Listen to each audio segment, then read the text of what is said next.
Hey, good morning, good morning, good morning. It's your boy Trey, my man Bishop, and it's first formation morning sports talk. Hey, fall in, Bishop. How you doing, bro? What's going on this morning? I'm good. What's going on, Trey? WGO, WGO. What's going on, everybody? How y'all doing on this Thursday? We made it past hump day, man. It is Mm-hmm. what it is. Falling. Hey, hopefully everybody made it for formation. We are fortunate enough to have someone who made it on formation today on time. Who is our special guest, Trey? Wouldn't you say?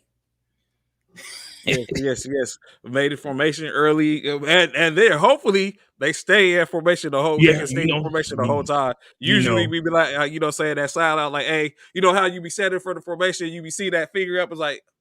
And then you'll say, like, I'm finna go ahead and head out now. yeah, And yeah, you'll say yeah, that yeah. situation. and You got that you still, person. You got that like, one person. I done had a couple of first sergeants here and there that you'll say they might have seen that. And then what's going on, Master Sergeant? Good morning, What up, son. Good Max? What morning. up, Max? Good to see you. You know, say they sit up and like I had a one first sergeant, man. She wasn't for that. She wasn't for them games. If she had an opportunity to embarrass you in front of formation, she was going to do it at any cost. And I was her subject a lot of times too. So, but you know what I'm saying? Of course, it was on those situations. We get those things in the military. Hey, it's just something that you got to deal with. Good morning, Erica. Good morning. How you doing? What's up, Erica? Good morning. How you doing? How you doing, Erica? Good morning, Miss Cole. Hey, Jackie. Miss Jackie. So, you know what I'm saying? Of course, without further ado, we're going to be joined by this gentleman. Of course, he's a 92 get down as well. If y'all ain't learned yesterday, then the saga continues. Y'all going to recognize That's right. 21-year veteran doing great things and out in that Maryland area. He represents VA. Hey, you know what I'm saying? We're not going to continue to talk. We'll let that man introduce himself. Without further ado, Mr. Rodney Jordan. What's going Yay, on, Rodney? yay! RJ in the building. What's going on, RJ's in everybody? the What's up? What's up? building. What's up? What's Yes, going sir. on, Yes, sir. yo? So, Rodney, go ahead and tell the people about yourself, man. All right, well, just let y'all know a lot bit about me. I made on formation on time. I am that dude they talking about. Okay. All right, look in the back. Yeah, that's me. All right. I got something to do. It's gonna happen. I'm gonna make the mission happen. That's all you gotta worry about.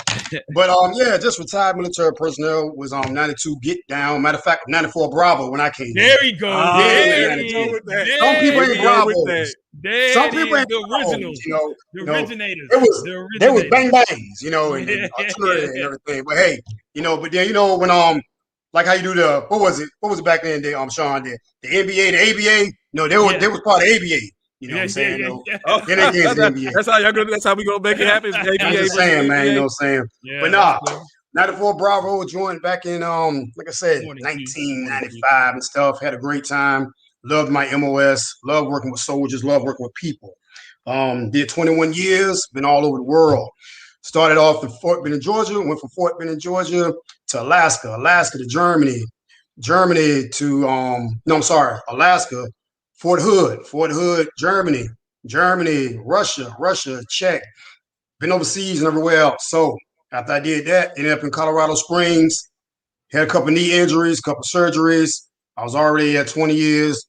So then I was like, all right, let me do one more and get up out of it. Stuff like that.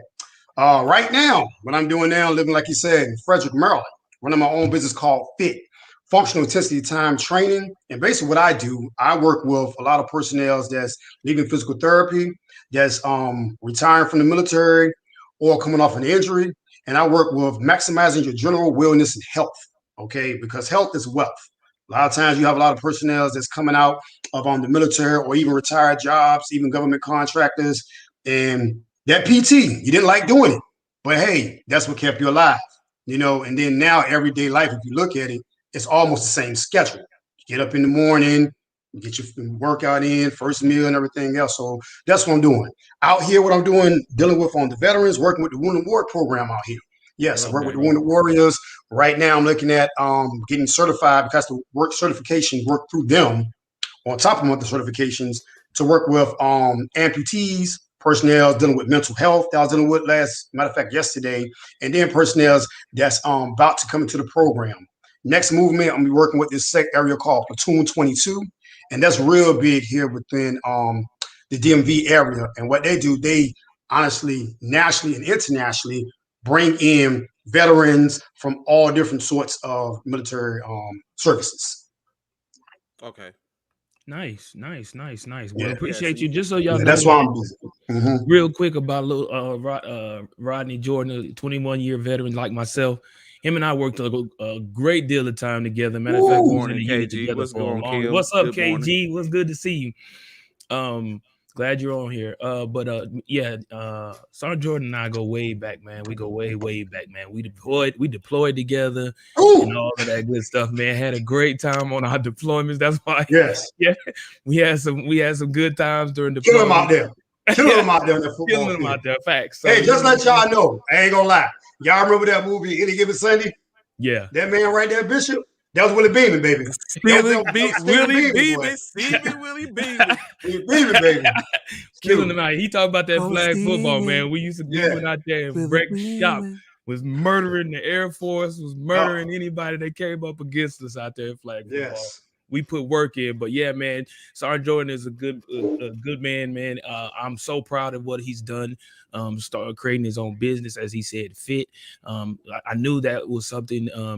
Sergeant Jordan has been one of those type dudes. He was always that fit dude. You know what I'm saying? Even when we was in deploy, even when we were deployed, they would have, what do you call it? MWR. They will always have these little vents and stuff like that. And not only, certain type of, he was in the little weightlifting joint and all of that, man. So Jordan has always been that fit type dude. You know what I'm saying? It was never an issue for him for PT or none of those things like that. So for him to go into business, into something in which he was already good at, is not surprising to me at all. I expect for somebody to tell me that, or for me to see that on social media and all other platforms, I was not surprised to see that at all. You know what I'm saying? So mad shouts out to you, Jordan, for that, man.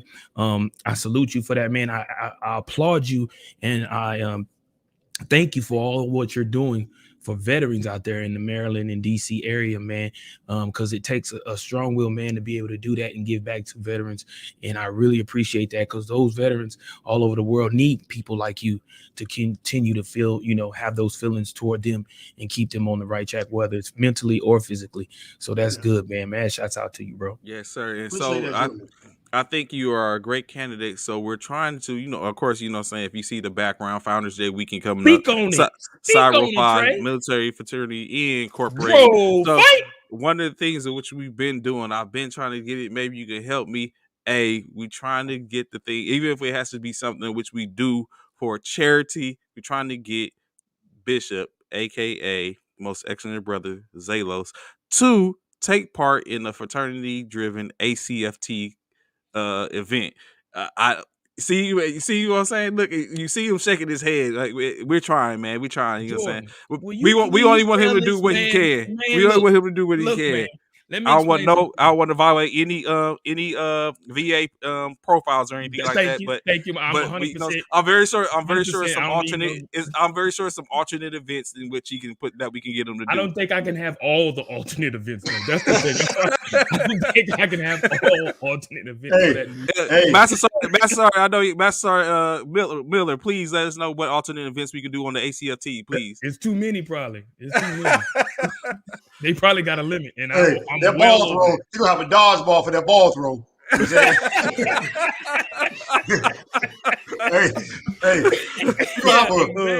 of a kettlebell, he gonna have an actual little pot. He's like, no, it's all I got.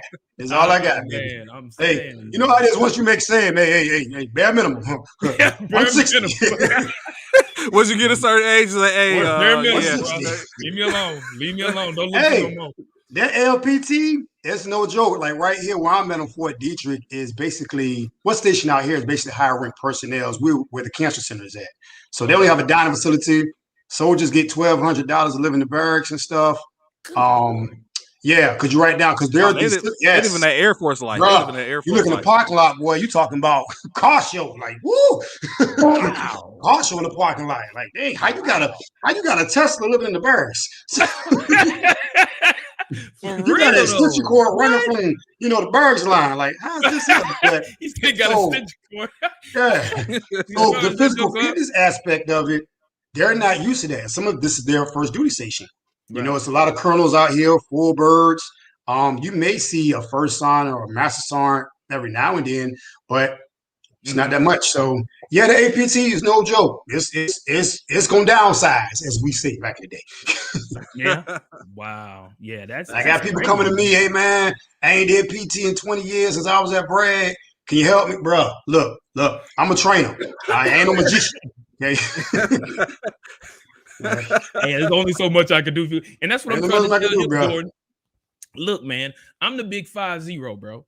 The big 5-0, man. Ooh. Let me Yeah, let me give you that. Yeah, 5-0. You know, at a certain age, stuff starts falling off the off the what you call off the rate off the chart for you to be able to do. Like right now, my push-ups are probably 3. You know what I'm saying? I got 3 push-ups, 10 sit-ups. You know, he ain't quick no more. Hold on, KG. What you won't do is make it seem, hey, 5-0, yeah, 5-0, the big 5-0, man. I made 5-0 last year. So congratulations. Yeah, I'm going on 5-1. So let's do it. Tell them, Kim. Let them know. You know what I'm saying? You got to work that. Don't hype Trey up, KG. Hey, Come on, tell them back in the day they called him quick. Now that 5-0, you call him neutral. First gear, downshift. You remember that? Hey, you remember that? Downshift. Yeah. Call me Park, if anything. I ain't even used to call me Park. I'm in Park, bro. Emergency brake. But that's good though, because as we get older, looking at the fitness, yes, it's certain things we can and can't do. That, little brother. And as we start looking at athletes and everything else, how you doing, sir? So you gotta look at. Rod, she was telling you, Kim was talking to you. Hey, she's like, you got to work that magic. Oh, hey, I ain't no Harry Potter. I can't do it. Weak as eating, you know. I can't do that. I can't do that. It takes time, right?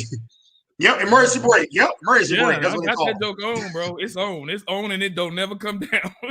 It's stuck like you. You know how you have to drive, you know how you try to drive a car with the emergency brake on, and it kind of like jerk. That's me right there, man. That's me. I'm not going nowhere. Hey, I guarantee you, he got to think for him before he get out that chair. Be like, wait a minute. Right? Yeah, I gotta adjust myself. You know how back in the day when you young, you can just pop up out the chair. No, I gotta move, get my knees right, make sure they fixated right, so I can get up and stand up properly and stuff without falling. Bruh, yeah, I'm that dude. That's good, but you're still here. That's all I'm that here, matters. man. Blessed. Still here. So truly blessed. Of course, you know what I'm saying? Indeed, we're going to get in more of that. You know what I'm saying? I'm very sure we have plenty. Well, they have more than I do. We served, like I said, we served together. Freeman, DFAC, Fort Hood, 13 ESC, SCE, COSCOM, whichever you want to call it. But of course, we'll get to some of those, that stuff later. Here for the season reason. Hey, check this out. NFL talk as we usually do. Do y'all know, did y'all realize Raheem Morris, the DC for the Los Angeles Rams, is going to be interviewing for the Minnesota Vikings head coaching position? Seemingly, is a lot of people interviewing for this position.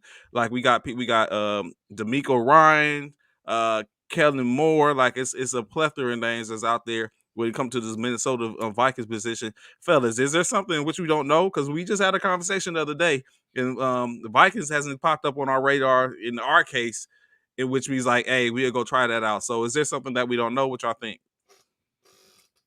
I don't think it's something that we don't know. I just think that right now, of course, being the fact that we don't have a lot of African Americans in coaching positions, of course, the NFL got to make it seem, and these owners and these general managers and all of them have to make it seem like, oh, we got a great deal of interest in African American coaches. I'm not surprised at the point that we've seen or we're going to hear about a lot of interviews. However, my thing is we're going to see how many coaches of African American descent is going to actually get hired and be put at head coaches. That's my thing. You can say you're going to get, that's just like any job. Oh yeah, they call you in and have you for an interview. Interview don't mean nothing until you land that job. And once you land that job, it's something totally different. So I'm sure we're going to see a lot of interviews with a lot of African American coaches and stuff like that. But until they put pen to paper and say they sign this contract for whatever, then then we'll go from there. My view on this right here is that, and I was talking to this about this yesterday with another gentleman. It's not about who's going to get interviewed. It's who's going to stay and what you got to do to stay. Okay. They'll get the interview. They'll get the job. But do you want to play this like an affirmative action situation where it's like, okay, we know you're not too qualified for this, but let's just go ahead and get this out the way. Hey, we're going to interview you. You give me a losing season or whatsoever. You can call it, whatever you want to call it. And before you know it, the person's up out of there without giving them a chance. Because we all know that coach with that team that he's coming on, he's working what he got for at least the first 2 or 3 seasons. So now what impact is having on the draft? Scouting, which is the big thing, just like, the Dallas Cowboys, the Jerry Jones, not Jerry Jones, yeah. JJ said, I'm a scouter. And that's what he did. How much impact does he have on it? So that's the big thing about bringing a person in, keeping them for long-term longevity. So, best luck, wishes to everything else, So I'll right quick go to something that which Bishop said. Like he just basically said that, or what he said is that we're like the NFL is bringing them in. So keep in mind, or let me set up that it's not the NFL that brings them in; it's the teams that bring them in. Yeah. So at what point do we start to separate the leagues and the teams in which it could be said it could be clear that the league has a policy that the teams are supposed to follow, and it's the teams or organizations that are basically bringing in these individuals. Like I'm trying to get that. Is it fair enough to say that let's put the ownership and that accountability on the teams as opposed to the league, or should the league still have some accountability in this situation? Oh, definitely, the league should have accountability as well. Yeah. I think when it's all said and done, it's about the league. The owners have their own responsibilities as owners for their organization, but when it's all said and done, it's about the whole entire league, because without the league, there is no owners, no football teams or anything of that nature. So it's about the owners. I mean, the league itself, in my opinion. Okay. So Jay, I know you're a diehard Washington football team fan. Whoa! We get a name February 2nd. Well, right now they like Prince, the team formerly known. The team, that's what we say around here. Right? What we say? Make me put this head on like this here. All right? The team that is currently known as the Washington football team. Mm-hmm. I was just about to say, like, I have some a topic for a person named Gruden, but I just thought about y'all former head coach Jay Gruden. Right. Who is currently the offensive coordinator for the I think the Jaguars, is also interviewing for a position with the Carolina Panthers. Do you think that he fits the bill? What was your take on him as the team currently known as the Washington football team's coach at that time? At that time, I mean, he did his job. Like I said, it's all what we had. So we already knew from each family. Big Daddy Dish. Daddy Dish. His daddy in the building. That's all right there. So the thing about it is this right here. He did his job as a coach to coach what you had on the team that you have. And that's what I look at. Because like I said, coaching is not my field. I'm training. That's what I do. So I always look at it as a coach and put in that position when I had to coach something. I said, okay, what am I working with? Now, true indeed, you have X's and O's. If you don't know X's and O's, you don't know coaching, from what a lot of person that says. But his job there, he did what he could with what he had. Same thing with what we got now, what we have now. Rivera, you do what you can with what you have. 2 of our starters got hurt. Our defense was done. That was it. Like once we even said it, once Chase got hurt, we was like, okay, that's it. That's done. That's that. So, but going back to answering your question, he did a great job, if you ask me. He did what he could do. He won games that he knew he could win. He took credit for the ones that they lost, and that was that. So it's all going to boil down to what you have when you get there. So you mentioned Rivera as your coach. How are you liking that? Are you feeling that? Yes, met that man. I got a chance to go out there and actually help train their injured personnel for their physical therapy section. And I'm talking about welcoming me with all open arms. And he did this honestly on his own. He had put a flyer out to the actual one-on-one personnel that were independent, because I'm an independent contractor and entrepreneur of physical fitness. Come on down there if y'all want to help out during the preseason and work with our trainers and get the experience. It's very hard to get a position there, just to let y'all know. But you got that experience, and I'm talking about outstanding gentleman was going through what he was going through, well respected, not just in the area of football, but as a person. So I want to keep him. I really do. I want to keep him. Players, all they just talked about was how concerned he was, conscientious he was, X and O's. He know X and O's. I mean, he can create things. So outstanding. He's doing a great job. Okay. So, of course, on to the other Gruden, which I was getting ready to speak of. John Gruden has a current case against the NFL, and and the NFL is actually making a motion to have that case drop, basically stating that they did not leak any emails or anything like that. So, and that is all frivolous. So, do you think this was just a position in which Gruden was trying to create smoke and mirrors, or did you think that he actually has a case and it's probably not strong enough to stand up in court? For me, John Gruden is for me. It doesn't matter when it was brought up. I mean, if we looking at it like that, look at when all the stuff was brought up against Bill Cosby. Yep. It don't matter. It don't matter when it was brought up. It was, you did what you did. Whenever you did it, own up to it and move on. You can't say that they trying to ruin your career. You ruined your career by doing what you did, by sending out those emails. Did nobody force you to send those emails? Something just came out. People found out about some things that came out back in the day, and it is what it is. You are now suffering the repercussions from your actions. It is what it is. Let it go. LIG, let it go. LIG, because I agree with you, Bishop. I'm the same way. Anytime that you do something, and got it, we all have a past. We all do. So if anything that you do in your past, as you start to progress in life, that's when you got to go back to your past and say, okay, let me see what I got to clean up. Or wait a minute, I don't want to go to this far. Also knowing who you communicated with. You start going, wait a minute, I was hanging around this group of people, and I know they're gonna turn on. So what do I have to do? But just like we talked about, yesterday in previous shows y'all had, it's all about professionalism when you get to this level. And whatever you say, whatever you do, you under a microscope, and they're gonna dig. So, Bishop just said, sorry about that, but said that you gotta live up to it, and that's it. You take the good with the bad and the terrible, because it's gonna come along with it. And if it's costing and jeopardizing your career, hey, that's on you. Facts. That's on you. Yeah, I see Kim's comment. He's been like that. It just used to people letting him get away with it and basically handling everything to him. Absolutely. Because you got to take into consideration, this man was signed for 10 years, $100 million, which close to $10 million a year.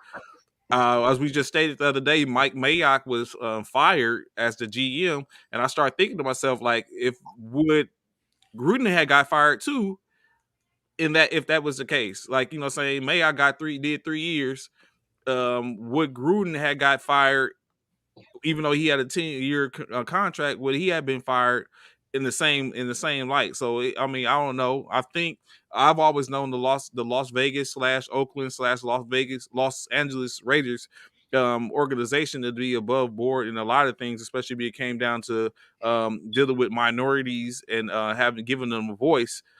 I think this might be a situation which the Davis, the owner, he's trying to bring that back and trying to make amends for it, possibly. Team Dungy, Kim. We still, man. We hear you, KG. We hear you. So of course, so it's just one of those things. Like he's hopefully he'll face it. Do y'all think he'll get another job, whether it be in the booth or back on the sidelines? I'm gonna say this.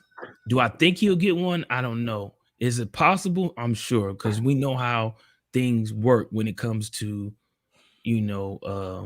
nationality and things of that nature.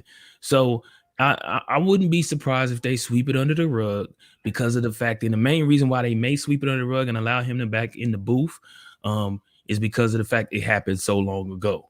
You know what I'm saying, in regards to the emails and the accusations and things of that nature. Or ain't even accusations, just facts. But as far as him coaching, I don't see him being allowed to coach again. If he does land another coaching position, I will be very, very surprised. And I'm sure I hear you, KG. I'm sure if he does land another coaching position, it's going to be a lot of people that's going to be fired up about that. In my personal opinion, I really do. I feel like a lot of people be fired up about that. But yeah, if he do land back into the on the airways in regards, in somebody's booth or something like that, then I wouldn't be surprised at that, because like I say again, it happened so long ago, so they might just sweep it under the rug. Yeah, I agree about that. My thing is this right here is and like I said, that's something we all talk about. Just like you said just like that, Bishop. It all depends on where he lands at, and he'll get an opportunity. But he needs to sit back and understand the opportunity that he get. Them players are not going to sit over here and put up with it. Right. So he'll end up losing his job if he's in a locker room, straight up. They'll sit back, come on now. Hey, you got dudes out there like, look, we'll lose a whole season just to get you up out of here. Right. Now, in a booth somewhere, it may be somewhere locally, hopefully, me personally, hopefully not Main Street, because we don't need that type of energy and that type of punishment to be like brushed beneath the rug. Because then, think about it. We're just hearing about this here. This is just one that we're hearing about. How many more have sat back and it's out there? How many other people whatsoever? You know what I'm saying? Though, so you got to stop it. You got to cut the snake head off. Right at the head. Mm-hmm. So that's my take on it. Indeed. Of course, speaking of other coaches that's doing erroneous things or things that they shouldn't be doing, Bruce Arians was fined $50,000. If y'all seen the clip, slap on the head, slapping his player across the helmet and pulling them and trying to pull them out. His reason for such, he said, is that he was trying to avoid getting a penalty. Yeah, which of course is pretty ironic. Which is ironic when you look at it, because he got fined, which is technically a penalty in the sort. But not a penalty in the game, because not in the game. The fine is not going to cost him the game. You know what I'm saying? That penalty may have cost him the game, possibly. I don't know. We don't know. But so I look at it. This is a question I have, and to take it, I won't like y'all guys take. These are grown men. Think about it. Think about that. What would y'all had do? What y'all had do had first sergeant major, or platoon sergeant, platoon leader, commander slapped you upside your Kevlar because you was because something was going on, and they felt that you was unjust with what you was doing, and they was trying to get your attention, and they slap you upside your Kevlar at that. What would have been your reaction? So to be honest, I've actually seen that happen. I've seen sergeant majors. I've seen sergeant first class slap soldiers up against their Kevlar at the range, because they are pointing the weapon down in the wrong direction. Not necessarily pointing at someone, but it wasn't pointing down range. It wasn't down range. So I've seen them pop. I haven't seen people get tackled because of that. I've seen a lot. I've seen that happen before in the military, in my military career. In regards to him doing that, and I've seen coaches do that. I've seen coaches do that numerous times.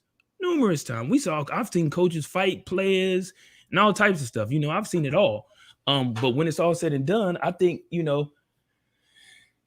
could he have handled it differently? I'm sure. But sometimes you so caught up in the moment and trying to get your players to focus on what they need to focus on, that, I'm sure, he may regret it now. When it's hindsight, hindsight is 2020. You kind of look at it now and be like, I probably shouldn't lay my hands on a grown man. That's assault. And some people would be like, well, why didn't he could have retaliated, and then it would have been a whole little thing. But I take my hat off to him for not retaliating. That shows me just how much respect. It was not that bad. It wasn't. It really wasn't that bad. It ain't like, I've seen way worse. But I take my hat off to him for not, retaliating as a player. But that just shows how much respect as a player he has for Coach Arians. Because anybody else probably, some bonehead like AB probably would have fought him. I'm just gonna be totally honest. Antonio Brown probably would have fought him. To be honest, I mean, you know, we don't know for sure, but if that was AB, it's a possibility AB might have gave him a 2-piece real quick, you know, pow, and been done with it. You know what I'm saying? Take that with you. Take that. So Take that. it's funny you say that, right? So it's full transparent moment, right? And you know what I'm saying, it's not something of which I'm the most proudest of. So I don't know if y'all remember a time in which remember the defect manager after Ronnie, right? I know what you're talking about. I know it. I remember that day. I So- know, and if you want So hey, I don't remember that day. I don't want to say that. boys. I don't want to say that. So I was gonna say, remember, I think I was shift leader, right? And Yep, at the I time when I remember. was doing shift leader, and the dining facility manager at that time, I don't know what the situation was, but I can tell he it. basically came at me. I don't know, Bishop, if you was there or if you remember this. You're right. He came at me. He came at me sideways. He real hellified sideways, and even disrespectfully.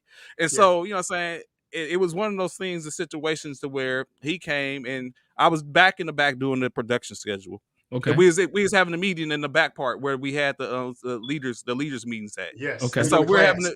we're class. where we do classes and stuff at. We had he was talking. So I was doing it, but I realized he was talking about me. And so it got to a point to where he was talking, but like, so this is equivalent to a slap to me upside my head, basically. So he's talking, and I'm like doing the production schedules and doing it, you know, saying, making sure I'm doing it because we just finished the meal. And when I look up, he's looking at me and walking back towards me in the back of the room. And so I'm thinking to myself, like, yo, what is going on? Like, what's the situation right now? And so he walks up and stands at the table and he's talking. Now at this point, we done went away from talking about defect stuff to now we talking about personal stuff and all this other type of stuff. So in my mind, I'm thinking to myself, like, okay, I feel like he's walking up on me. I'm in a bust a move type of situation at this point. So he's walking up and I'm thinking to myself, like, what he's not saying, what is the issue that he has with me? So he walks up and he walks to the table. And so I stand up, you know, I put on my beret and fix my beret. I take the calculator, put it in my pocket, highlighter, cap it, put it in my pocket. And so I'm thinking to myself, like, if he touches, I was like, if he touches this table, I'm on his ass. That's, you know what I'm saying? That was just why I think I was like, I'm finna show him who I am, seriously. So, you know what I'm saying? Because like evidently he think this rank is going to make a difference. I could give a damn. So, but it was one of the things. So I think what avoided that, because I felt like he was being threatening to me. You know what I'm saying? Like I said, he just hit me aside my Kevlar or a helmet, and you know what I'm saying, there's an issue or a problem. But like you was just talking about, that respect though, be it that I had to, you know what I'm saying, doctrine dictate that I had to respect him as a senior to me. Yeah, as a senior to me. But you know what I'm saying? But that's the only thing that would stop that, because I felt like he, you know what I'm saying, was threatening. And even after the fact, I went and hollered at him. Like it was eating me up. You know what I'm saying? So I went and hollered at him. I was like, excuse me, sir, you got a problem with me or something like that? And you know what I'm saying, he said what he said. I was like, all right, man. I'm thinking to myself, like, whatever, because you don't know how close you came to even one getting handled in front of all these people in here. And then, of course, I would have to go stand on the carpet. You know what I'm saying? It would have been a whole lot worse than what missing first formation would have been. But, you know what I'm saying? But to what you were just stating and talking about, it definitely, I think it was that level of respect that he had, regardless of what that is, or if he would have faced some type of punishment or have to pay a fee. But I'm definitely sure that is, you know what I'm saying, because at that point you make a determination in your mind. It's like, I'm finna deal with this situation because I feel like I'm slighted, or how I feel about this situation, and I'm not worried about the repercussions exactly. So I definitely think it was one of those situations where it was a respect level, or maybe he was caught up in the game, or maybe he recognized the wrongdoing what he was doing and think it was warranted, and you know what I'm saying, it was like, okay, you know what I'm saying, so be it. And we don't know what happened behind closed doors once they got back in the locker room or nothing like that. He may have approached Bruce Arians and been like, hey, man, don't ever do that again. You know what I'm saying? We don't know. He, you know, in regards to, you know, like I said, I take my hat off for him conducting himself professionally on the field in regards to an unprofessional act. But, you know, behind closed doors, he may approach Bruce and be like, hey, dude, I'm a grown ass man, dog. Don't put your hands on me no more. You know what I'm saying? So and we never saying know. that, me being Sorry about that. And saying that me being into MMA, boxing, whatsoever, like I say, you do get to a point as a coach, not trying to make an excuse. You know. Now, football, that's not me. That's alternate team sport. Y'all got different pieces going. MMA, boxing, you got, hey, look, we here. Let's go. Your life is on the line. And they could be doing something that you've repeated to them over and over and over and over again. And you get caught up in the moment. And you just end up hitting them. I've done it before. Matter of fact, just last week, we had a guy in a tournament. And he just couldn't figure it out. And I just had to tap him real quick. And he kind of triggered him to pay attention. Now, when you're on the big stage and you got everybody in front of you, everything is sensitive, selective, or whatsoever. So basically, my take on it is that it's all dependent on certain people, just like how you said, Bishop. You never seen nobody jump in Marshawn Lynch's face where he fumbled the ball or not. Ain't nobody get up in his face. But certain players, you have to, I ain't gonna say discipline, correct at a certain time in a certain way. And just like I'm talking about the situation, Trey. Yes, that player did exactly that. You know what? I'm gonna play my part. I'm gonna take this, and we go back to this locker room. We're gonna have this conversation. Hey, look, man, don't you ever put your hands on me again. So it all plays into 1, the coach, 2, the player, 3, the respect, and then 4, the aftercare after the action. And my thing is to this, both you, Jordan, as well as Trey. My thing is this: what's worse, him laying his hands on you, and mind you, now he had on a helmet, so it ain't like it hurt. He probably hurt Arians more than it hurt the player because he had on a helmet. But my question to y'all is, what's worse, you coach laying hands on you, or a coach who's like literally cussing you the hell out, from like calling you everything but a child of God? Like, what's worse, verbal abuse or actual physical abuse? I'm gonna answer that first. Okay. This is where we get to the athletics, psychology part, whatever. But if you're asking me personally, what's worse is more or less the verbal abuse. Okay. Because the verbal part with me is more or less like, okay, you triggering something. And you might not want to say the wrong thing, because now I can sit over here and this can turn into something that you didn't want to happen. The physical part ain't nothing. 9 times out of 10, Bishop, you played with me before. Trey, we played football before in sports. If I need that verbal or physical, it's something I'm doing wrong. Or something that, hey, Rod, you're not good at this. You can't catch. Y'all know I ain't got no hands on offense. Defense, I'm just NIT. Offense, okay? So in saying that, you have to look at the player yourself. It's like, hey, I deserve that. Yes, right. I know I shouldn't have did it. But to answer your question, the verbal part, because you already knew, Bishop, when you used to get up on me, I was like, we almost had a situation one time, and honestly, I was at fault. I just didn't want to be wrong. Look, 21 years later, you was right. I was wrong 21 years later. But it's because the verbal part triggers you. The verbal part is for me. Physical part ain't nothing. It's like, hey, look, man, there ain't nothing. Like, that's all you got? Like, really? Okay, man. It's like a wake up. In which, I ain't gonna lie to you, the little bit of football I did play to relate to you all, I done get popped up in that top of the head many times. Hey, Jordan, get it together. Come on, man. You do better than that. Let's do this. And it's like, okay, got it. So yeah, that's my answer. The verbal part is me. It's more psychological. It's like, all right, for real? Or it's like that?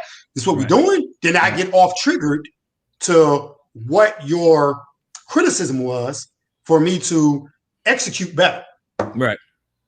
What about you, Trey? What do you think is more? It's a physical for me, man. Like I have, so you guys put your hands on me if you want to put your hands on me. So I think it's so for me physically. It all right, little brother. I got it, little brother. I got it. So yes, it's physical for me for the simple fact of my Nora game is hella strong. Like it's it's like ranked. It has a high ranking, like top 2 or 3 ranking. Yeah. When it comes time to ignore, so I could, as long as I'm not going back and forth with you, I could ignore you and drown you out. So if once I realize and I see, I was like, let me just block this person out. that I can do that. But if you physically put your hands on me, then that's like you're touching me, and I recognize you're touching me. And so then I have to go through the situation is, if you know what I'm saying, if what you're doing is warranted, and if it isn't, then now we have a problem. So that's for me, it'll be the physical. Like that, I could be honest, that tap, maybe not, but I think he tapped and like pushed the head. It's like he smushed him, like, you know what I'm saying? Like and all that type of stuff. Yeah. So, you know what I'm saying? Something like that. Like I can stand wearing a Kevlar, you know what I'm saying? I can stand wearing a Kevlar. And that's why if I had a Kevlar on, it didn't come off until it was staying off. And so because I didn't like the webbing and how it sat down on my head and all that type of stuff. So if you hit me on my Kevlar, I feel that, and I don't like that feeling.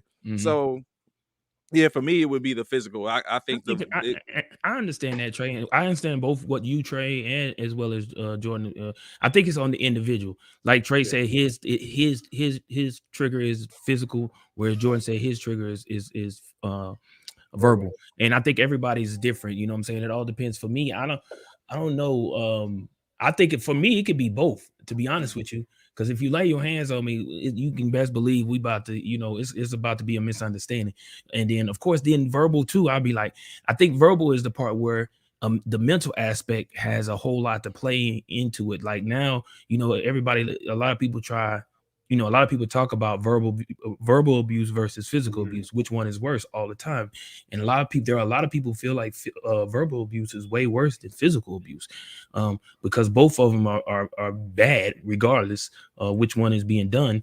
But verbal abuse, I feel like, can also, you know, break you down mentally and take you all out of verbal abuse can take you completely out of a game. You know what I'm saying? Some people can't take that verbal abuse because it takes takes their mind completely out of the game. They no longer can focus because they're too busy focused on what you said, how you said it, the tone in which you said it in, things of that nature. So I can definitely feel both of y'all on that. And that's the trigger right there when it comes to the verbal part. And a lot of times I bring this up when I talk to a lot of the young athletes when they come to me for, like I said, a part of the psychological sports sports psychology I deal with, and try to talk to players. I'm like, hey, the verbal part is meant to take you out the game. We all know that. That's what Jordan did. That's what Kobe did. You know, RIP, and everybody else. We all do that. Hey, I'm gonna talk you out of it. I'm gonna talk you out of it. The physical part, so it all depends on what you grew up with that hurt you the most. You know, in my home, I grew up with verbal. So by the time I got to the military, I was like, drill sound won't jack nothing. Like, yo, you sound like my dad and my brothers. That was it. But then like the physical part, you know, might affect somebody else. Well, if they grew up in domestic violence. Well, you know, they grew up, you know, constantly getting jumped at school. So it all depends, like I say, but it's all meant to hurt and harm. In that situation, the caveat on that was that the NFL was trying to make a statement. They have to. Don't do that out here. Hey, we got to cupcake it now, baby. And it's bad to say, with this new generation, we got to cupcake a lot of things. You know, Bishop, you being a coach, Trey, you being a coach, me being a trainer, is they're starting at the top. And it's like that in MMA. It's like that in boxing. It's like that even in jiu-jitsu, no-gi, judo. Yes, judo, where you slamming people. Wrestling, it's a lot of, hey, we can't do this. Hey, we can't do that. So that fine right there was to basically send a message out to everybody. Take that to the locker room. Don't do it out here. Not only that, though, guys, real quick, and I know we need to move on.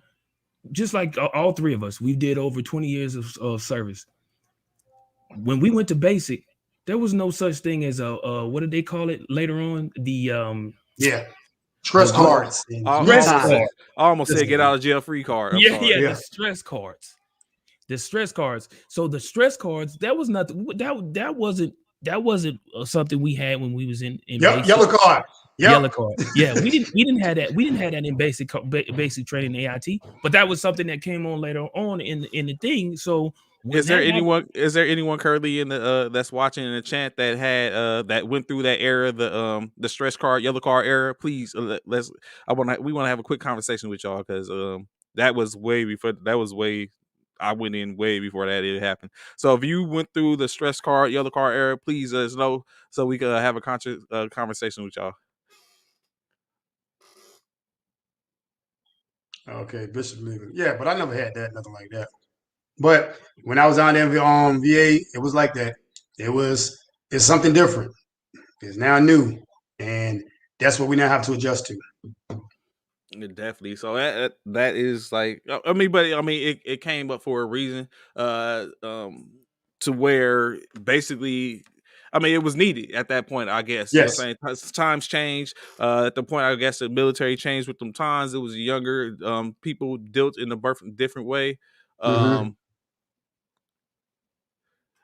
I figure that's what it was, Chantel. Which you had inside, you didn't start, but you had insider to it. So, it was one of those things in which it was a reason for it. I'm sure, you know, what I'm saying, I don't doubt that. Some of the stuff what you Mm-hmm. talking about, the mental health aspect, Yeah. the situations in which people recognize you have people coming in that are they're not dealing with these type of things, and they it's not necessary. So I mean, I had some pretty good soldiers after the fact, so. Um, I don't doubt that it was help. It's just a different time, in which it's just like the same thing when you talk about how the leagues are, especially the NBA, where it was physical at one point. Now Yeah. it's a little different. It's, you know what I'm saying, so it speaks to some of the same things. So definitely. So of course, Jordan, we getting ready to continue on, move on. We're Let's in the go. playoff. We're in the playoffs. Gotcha. Currently in the NFL playoffs. Mm-hmm. 8 quarterbacks remaining. Out of them 8 quarterbacks, who are your top 3 quarterbacks? Oh, we going with the Holmes. We're going with Holmes. Mahomes? Okay. Yes, gotta go with Holmes. Gotta go with Holmes. The next one, because I talked about it yesterday, going with Rodgers. Going Mahomes, with Aaron Rodgers, Rodgers. okay. I'm going with Aaron. Going with Aaron. And then gotta go with the GOAT. Gotta go with Brady. Brady? Really? Gotta Brady. go with So Brady. And the reason why I'm going with Brady is because, what's going on, Marissa? What's good with you? well, Mo, you gotta sit back and understand that this might be his last one, so he's gonna go all out. Okay. Aaron Rodgers, he's definitely sitting over here trying to, put his stake inside of history, trying to get that shadow of Brett Favre. Mm. You know what I'm saying? Trying to get that shadow of Brett Favre, I feel. And also trying to catch that wave when it comes to these quarterbacks, our history and whatsoever, Peyton Manning. Now he's trying to chase behind, Tom Brady, dream, legacy, and stuff like that. And then, like I said, Mahomes, he hungry. Mahomes hungry. He's like, hey, I'm like the Russell Wilson of this right here now, or better. So same thing. So those 3 quarterbacks with their stats, how they're playing, how the team respect them, less amount of injuries and stuff. Those 3 right there really want that ring this year because you're playing among the best. They can literally sit back and say, hey, at this era, this who I had to play against. This who I had to line up against. This who, was a quarterback of the opposite team whatsoever. Because remember now, not trying to change on sports, but look at basketball. That's why we're having this situation between Jordan and LeBron and Kobe. It's all about the competition. Uh-huh. So that's my take on it. Yep, Holmes, Rodgers, Brady. In that order. In that order. Yeah, Hey, put your Bishop, headphones on. Come on back here. you came back just in the nick of time, fam. Mm. So What's up, I man? just You I should just have brung heard up it. It was good, too. I just brung up the I just brung up to Rodney that we're in the playoffs currently. 8 quarterbacks left. Who are your top 3 quarterbacks That's in the playoffs? that's in the playoffs? He said, were Mahomes, Yep. Aaron, Aaron. and the GOAT. Okay. So that's good. That's a good one. Yes. Oh, yeah. See? He didn't think I knew football. He thought all about boxing. I know and you MMA. know He didn't think I football. knew football. I know you don't play like us, but I know you knew it. I know you know the game. Yes. But for me, let me see. Top 3. Some water. Let's see. Definitely the GOAT. That's what I Yep. So first, yeah, Jay, come on, man. You gotta give it I mean, he's 44. You gotta give it to GOAT first. First is GOAT. Second guy has to be A-Rod, Aaron Rodgers. there we go. And third could go. You better not say Buffalo. It can't be Josh. And it can't be Josh. It can't be Josh. It can't be Thorough Burrow, even though he playing mad ball. Then it may it would have to be Patrick, man. What? It has to be Patrick. Who'd you say, Trey? My 3 is completely off the rails and different from y'all. I just got to be honest. I look at, like y'all said, Josh Allen. I think he's going to do damnness. Thank you, Chantel. Yes, exactly. Josh Allen, without a doubt, come on, is going to be. He's doing this. What about Josh? What about Josh? He's of course he's not A-Rod, he's not Aaron Rodgers, he's not Brady from Mahomes in that same light in which he has that that he's built that rapport like that, where people can just automatically pick them off the rip. But I think Josh is going to be a problem. I continue to be a problem. I think they're going to take care of business. And they're gonna knock Mahomes out, and then he's gonna go after that. He's gonna go deal. Hold on, Trey. What was your 3? I missed it. I'm sorry, my daughter. He ain't got it. He's still at 1. He said Patrick Mahomes. He's still at station 1. Who's 1? Who did he say his 1 was? That who your wife talking about? Josh Allen. Yes, y'all gotta stop playing with that man. Stop playing with that man, bro. Stop playing with that man. Hey, that's that light skin. That's that light skin stuff. I guess I don't know. Because I don't get that. What it is, Jordan? That light skin, bro. Yeah, there you go. Who said that? Go back to that other one, Trey. Yeah, Big Dish. He said station 1, Big Dish. Patrick, there it is, right there. How you gonna put? Yeah, okay, that is a good one. Yeah, Josh. Next up, how you gonna put Josh before him? Oh, go ahead. I ain't heard your other two. Go ahead. They're not in there, so you can go ahead and say what you're about to say. The next up, Stafford. What? Yes. Hey, quick! Stafford, if you need a new host on the show, just let me know. I'll sign a contract. Jordan, you available? Jordan, you available? Right now, right now, y'all looking like Shannon Skip, bro. This is not. Jordan, you available? This is not the standard, okay? This is not the standard. Stafford, fam. So y'all understand. Watch it. When he say he's all the ones that what y'all talked about are about to be dispatched this weekend, and they're not going to even be around to simply be for what we have. If we still do the top 2 and that's left, ain't nothing they're going to be around to talk about it. So you know what I'm saying? Stafford, yes, Dante, yes, Stafford. He is going to be up there. He's going to be up there strictly because he has the tools in which he needs to do what he's got to do. Like, of course, yeah, we know Brady. He put up 4,000 yards for the season, and Stafford didn't. I was on the show. On his name. Put some respect. He ain't just Brady. Put some respect on his name. I was on the show to say that respect on his name. The same arm that he did when he was throwing the Calvin Johnson stuff like that. But of course, he has the opportunity to do damage, and I think he stopped. And then, of course, my last one. I know Bishop expects me to say something stupid like Garoppolo or something like that. I know you ain't gonna say the Garoppolo, because if you said Garoppolo, I was gonna kick you right off the show my damn self. If you put Garoppolo in the top 3, bro. This is in the second tier list. We talking about that part. Wait for it. That part. Daddy, tell him, dog. Tell him. Not the bottom 3, the top 3. Wait for it. The next second tier. The next person, the last person which I'll give it to is you know what? He can't get out. You know what I'm saying? I will say it with my chest. Thorough Burrow. That's what I'm talking about. That's what I'm talking about. That's exactly what I'm talking about. Thorough Burrow. Hey, I got an appointment. I gotta go. I gotta go. I knew he was gonna say that. I knew it. That's what I'm gonna go with. You know what I'm saying? I'm gonna go with the new age. They're going like the old cats. They doing what we expect them to do, but they're not gonna have enough. They're gonna show why they deserve to be the top 3 as opposed to Aaron Rodgers, Patrick Mahomes, and Tom Brady. Just wait for it. I will say this. If we was talking about future quarterbacks, those 3 definitely. If we was talking about future quarterbacks, but we talking about right now. Yeah, those 3 in the next 5 years. That's 2030. Yeah, those next 3 in the next 5 years, absolutely. Absolutely. Next 5 years, as long as they keep doing what they doing, those 3 you just named, absolutely, without question. Will we come back here Monday? Will we come back here Monday? Watch what I told you. He got Burrow. Okay, now Trey, this is that first time that boy been to the playoffs. This is the playoffs. Did you see what happened to Kyle Murray? This is the playoffs, okay? Tape everything. Know every move about you. Hey, got a spy on you. Come out that pocket if you want to. Now, mind you, I ain't play ball, but y'all know I was decent at that I'm DB, that free safety and safety. But y'all knew me. Jay, go get him.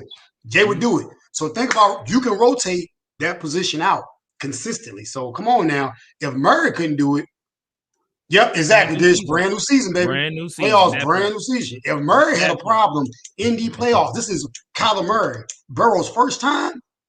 Come on, man. But I got it written down. Okay. Yeah. Monday morning. I got to cancel a client. Monday I don't care if I got to cancel a client. Say that I will part, definitely Jordan. be on this show. That part, Jordan. I will definitely be in the box. That part, Jordan. That part. Only See that out right of there? them three. That's you. Out of them That's three. you. Out of them three, the only possible person that I feel has a chance out of them three to win this weekend. Well, all three of them has a chance, to be honest with you, because that defense that the Rams, that the Bucks got to go against is going to be hellacious. So, I mean, all three of them has a chance. So, I mean, it is what it is. Yeah, you're on defense, coach. Hey, you know what, man? You know what? He said that. Remember that year he did coach us, man? Okay. I remember These hands that. are used to doing this here. All right, they weren't used to doing this. Yeah, I remember that.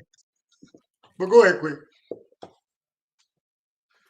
But yeah, I mean, you got some, Trey, I gotta give it to you. Those are some good picks. I wouldn't be surprised. Wouldn't be surprised.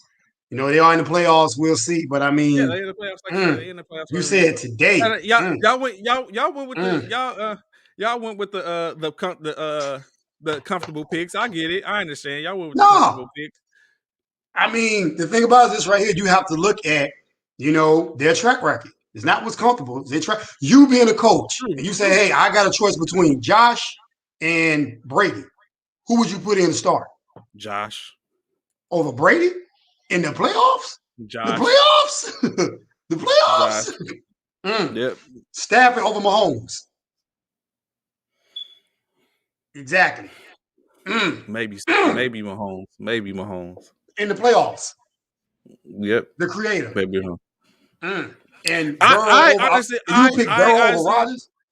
honestly believe that Mahomes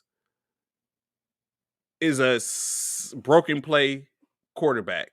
Like he gets away with a lot of stuff. He gets away with a lot of stuff based on the fact that it's a broken play. He has players that can improvision, and he gets a lot away with improvision. That's what my honest opinion of Patrick Mahomes is. Okay, quick, go ahead. Okay, check this out. Your job is to what? Win the game. Now, Mike Vick did it. Cunningham did it. Brady even pulled it off a couple times. So, I mean, basically, somebody sitting over here going over some. We'll go ahead and tell them, Trey. You go ahead and tell them your side. You go ahead. Josh over Brady. What did he say? Did you say that? Yes. Tell me. Yes. Oh my God. Yes. He said he would put Brady in the game. He said if he had a choice between Josh and Brady to win a game, as a coach, he would say, "Hey, I got my money on Brady. My money on Josh."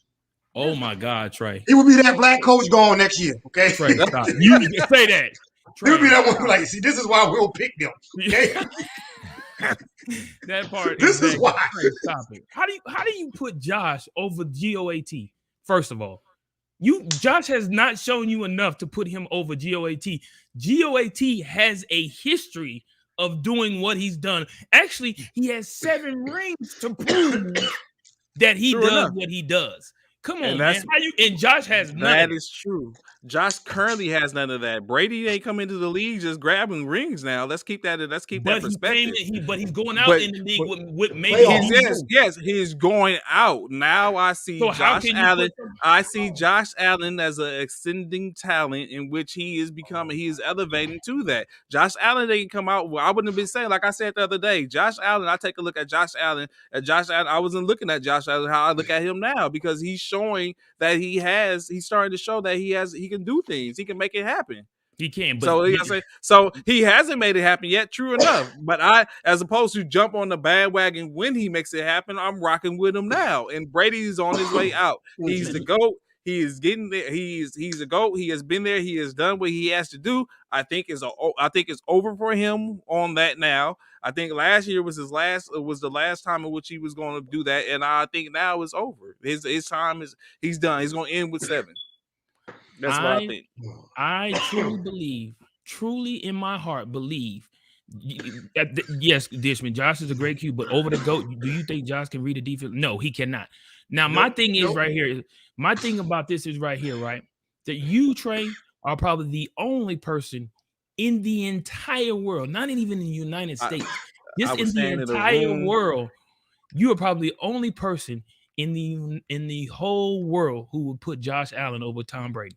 I will stand in 1,000,000 of 1,000,000,000,000 people and state that. You can, but you would be the only one who would put Josh Allen over Tom Brady. That's just ridiculous. That is literally appalling to think that you would put Josh Allen. Hey, everything is a bad ideal until the ideal works. Okay, facts. We gonna see Sunday. See, 94 Bravos, we get it done. Okay, we gonna see. You still got a 92 golf mentality. You know, we gonna see what happens. You know what I'm saying? Say that part. Josh Allen's parents wouldn't even choose Josh over Brady. That's why I got your back. I got your back, Josh. You my boy, Blue. Say that, Dish. Amir is looking beyond the playoffs. Your question was Indy playoffs today. I'm not saying that he's a top because they're going to be dispatched. They're not going to be around to sit up and be. You can't sit up and say I'm the top quarterback when you're standing on the sideline. And I think they're going to be standing on the sideline after this weekend. I think Josh is going to be on what is it somebody's show Monday morning. He ain't going to be getting ready for the playoffs on next round. I don't see it. I think he's going to be talking about what he should have did. Brady as a QB, my future move. Thank you, Wilson. Thank you. Yes. Thank you, sir. Yes. Brady as a quarterback, Dion is one of the best to do it at that position. Correct. Yes, I totally agree. Going fishing. Totally agree with you, Wilson, in regards to in that position. But we right now we just talking about in regards to quarterbacks. So check this out, right? Over. There's been talks and stuff there. Let's play a little what if. So I want to mention a couple of players to y'all, and y'all tell me what y'all think about this pairing if it was able to happen. The first one I'm going to mention is Bishop. I'm very sure you would like this. Russell Wilson and Devontae Smith. Oh yes. Oh yes. Oh boy. Super Bowl bound, baby. Super Bowl that's bound. More energy. Hold on. Cool J right now. Y'all gonna say something. That's some more PlayStation. Y'all gonna say something to me. That's a PlayStation team. Y'all gonna say something to me about Josh Allen and Brady, but he says Super Bowl bound with Wilson and Devontae Davis in Philadelphia, and y'all gonna talk about me. Super Bowl. He's been there. It ain't like Josh Allen ain't done nothing yet. He hasn't proved it. He proved he can win in the season, but Josh ain't did nothing in the playoffs yet until now. Exactly. Russell Wilson has been there. Enjoy your day, Dish. Appreciate you watching. Big Dish. Thanks for coming through. Hey, you be blessed as well. You can't compare Russell Wilson to Josh Allen. Josh Allen ain't won nobody Super Bowl. Russell Wilson has been there twice, and because of a stupid call, he could have won too. So what I hear you saying is Russell Wilson is better than Josh Allen at this point. Better? Yes. A better quarterback.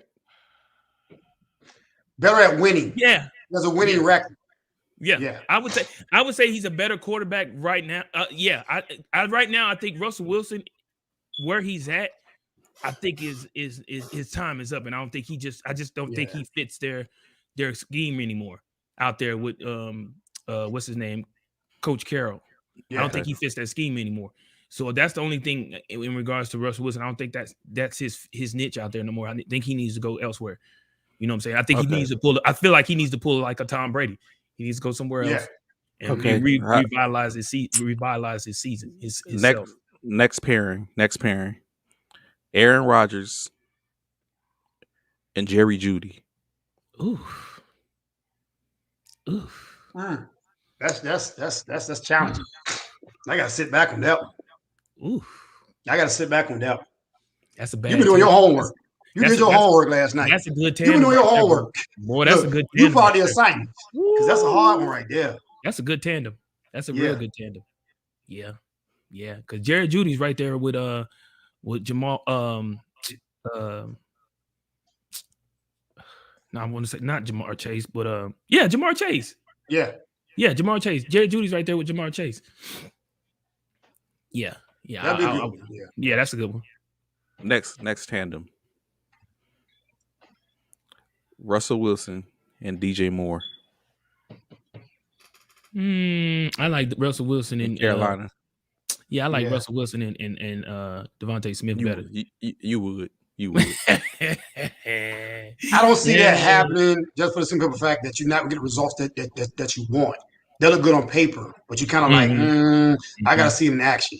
You know, you're just not going to get the results that you want out of that because you're more or less looking at, okay, is it going to happen or is it not going to happen? The other two you said, you kind of already know, especially the first one. You're like, okay, yeah, all the way. But that, you kind of like, I got to see it. I got to see it first. I got to see it. I can agree with that. Next tandem. Tom Brady, Calvin Ridley. So for me, it depends on how much GOAT got left in the tank. Right now, GOAT got a lot left in the tank. So him and Calvin Ridley, I don't know. Calvin Ridley ain't the Calvin Ridley of old, man. I don't know. Yeah. I'm on. You know what? On that one, I'm like Jordan was on the last one. I'd have to see it. We gotta see it. I have to see it. It look like he said it looks good. That one looks good on paper too, but I would definitely have to see it. When we take players out of their prime and try to team them up, that's where you go, well, what you got left for us, you know? But when you get prime on top of, you know, experience and okay, I still see a few more seasons in you because like Russell Wilson, we see at least 2 or 3 more seasons in him. Absolutely. We see that. Even if he was come to team forming on Washington, we still gonna be like, all right, now all you gotta do is just win because you got weapons. Okay. Right. You know what I'm saying though? So we'll give him three more seasons, but that one right there, that's gonna be hard. You gotta see it. You know, it's one of those things where you have to look at, you know, one of us joined on the team. Well, man, you had some stats back then. Hey, look, man, this is the game of today. So that was a good one. Last one. Patrick Mahomes. And Amari Cooper. Woo! You know anybody with Holmes, boy, and Amari Cooper? Ooh, that's a PlayStation right there. Yeah, that's a PlayStation. Yeah, that's a good one. That's a PlayStation 2. And when you get a little chip, you just you get all the little stats. That's a good one. That's because I can do anything with them two right there. That's definitely a good one. Yeah. I mean, since I don't know football, slant, post, you know what I'm saying though. Some options going on. Mr. Option right there. So of course, Jordan, most likely we probably won't be on tomorrow's show. So we want to give you your opportunity to state your case right now. Of course, you have the 4 games that are going on in the divisional playoffs. So we want to give you your opportunity to sit up and say who you have winning these games. So of course, first game, the San Francisco 49ers against the Green Bay Packers. Anybody Niners play, they're gonna smash them off them. I don't know why y'all there. I think y'all there because y'all just need a team there, honestly.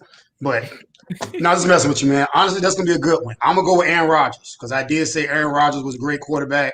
I see him doing it because he wants to get that ring. He wants to sit on that mountaintop with them boys, with the Peyton Mannings, with the Bradys.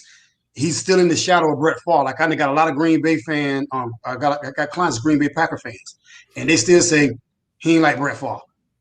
So I'm going with him just because of the drive and the statement he's trying to make. Los Angeles Rams versus the Tampa Bay Buccaneers. Oh, the GOAT. You got the GOAT winning that one. The GOAT ain't going to lose that round. The GOAT ain't going to do that. Hey, Jordan, that's not what Trey wanted to hear. He ain't think that. Oh, of course not. Of course not. He's from California. No how to party. Oh, hey, that's what he do. But the GOAT, same thing. hey, he's trying to put in a Peyton Manning face. Hey, I'm right here with it. Ben Rosenberg. Oh, you left, but I got another one. Come on now. Mm-hmm. Tennessee Titans and Buffalo Bills. Oh, the No, Bills. no. Tennessee Titans, No, Cincinnati Bengals. No, yeah, yeah, sorry. Yeah, yeah, you're right. San You're right. Diego, I'm yeah. sorry. Tennessee Titans and the Cincinnati Bengals. I'm sorry. Oh, Burrows will get that one. I'll give him one. That's it. Kansas City Chiefs and the Buffalo Bills. And that one, I can't put the house note on that one. That's the one I got. That's gonna be a barn burner because Kansas City can't stop nobody, but can you keep up with Kansas City? And when you got the human joystick out there, and then tight end, he gonna do his thing. Quarterback gonna do his thing. That's one of the things where it's like, hey, look, they're gonna create. They're gonna make something happen. So, but Buffalo plays really good ball. Got some great defense and stuff like that. G gonna do his thing. But I still gotta go home because I can't go back on what we just had in our previous conversation. So I'm going with Holmes. Okay, that's what's up. I got no weapons. He got more weapons, and they will find a way. Ooh, Of course, come on, Dante. Come on, man. Come Of on, course, man. of course, tomorrow you'll be able to hear our From picks. us. You'll say From us, us. myself. Ron Lowe will be back on to defend his 2-4 start. And then I'll continue to add to my 5-1 start. And Bishop 4-2 isn't too shabby. You know what I'm saying? It is what it is. This dude, man. So of course, saying last topic, which within football, I'm not gonna say NFL, within football, shouts out to Satanya Deck signing a multi-million-dollar deal to be the face of the Women's Football League Association. She signed with the LA Flames, which is saying, of course, the Women's Football League Association plays rivals to the U.S. Women's Football League, the Women's Football Alliance, which most people know. The Women's Football Alliance is like the ABA of women's tackle football, and the Women's National Football Conference. Multi-million-dollar deals. That sound like a lot of zeros. That's got to be great. If y'all see Satanya Deck, you can catch her. She's nice. I mean, I've seen her play flag football, so she's nice flag football. So maybe she might be able to do her thing in the tackle football. But to be the face of the league, starting out, of course, y'all know LA, doing anything in LA brings some notoriety to you as a great place to visit. But fellas, what y'all have to say about this? The women's football, y'all watching? Y'all gonna check it out? So this is their premiere season. It will be the premiere season when they debut. Yeah, I think I saw something about this a couple of years ago about them starting that league up, and I'm kind of excited to see how it's gonna be because I never was a fan of the lingerie football league. That wasn't, or whatever you want to call it. I really didn't get into that. That was LFL. That was more of a a bunch of women just out there showing that their parts to play football or whatever. However, I mean, to each his own on how they do to get their money or whatever it is, what it is. But to actually see some women play actual full contact football, I'm definitely looking forward to seeing what they have. I don't know if they're gonna be able to draw the attention like the NFL was. I think it's gonna be a lot like the WNBA. But we'll see. Can they make highlight plays and make people want to continue to watch the game and stuff like that? My thing is we don't have, unlike the NFL,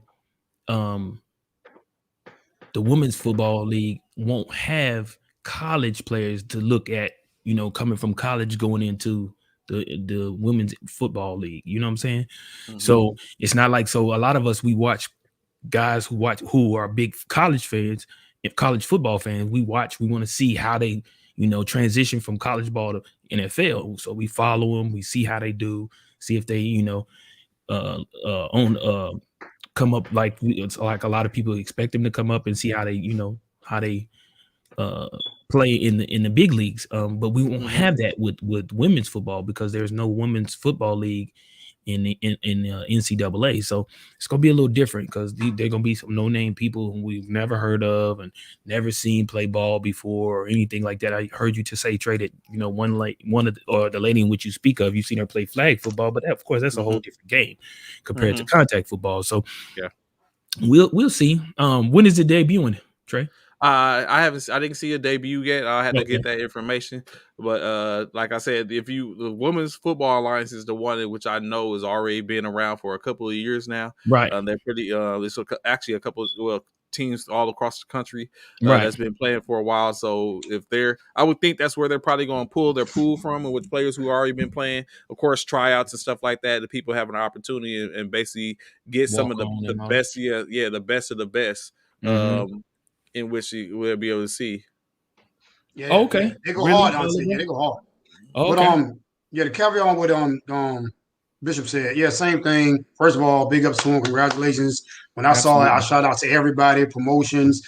A lot of training on being a trainer, going to a team, seeing female tackles, guards, high school guards and stuff. When I was in Germany, they had a team there that actually had two female tackles.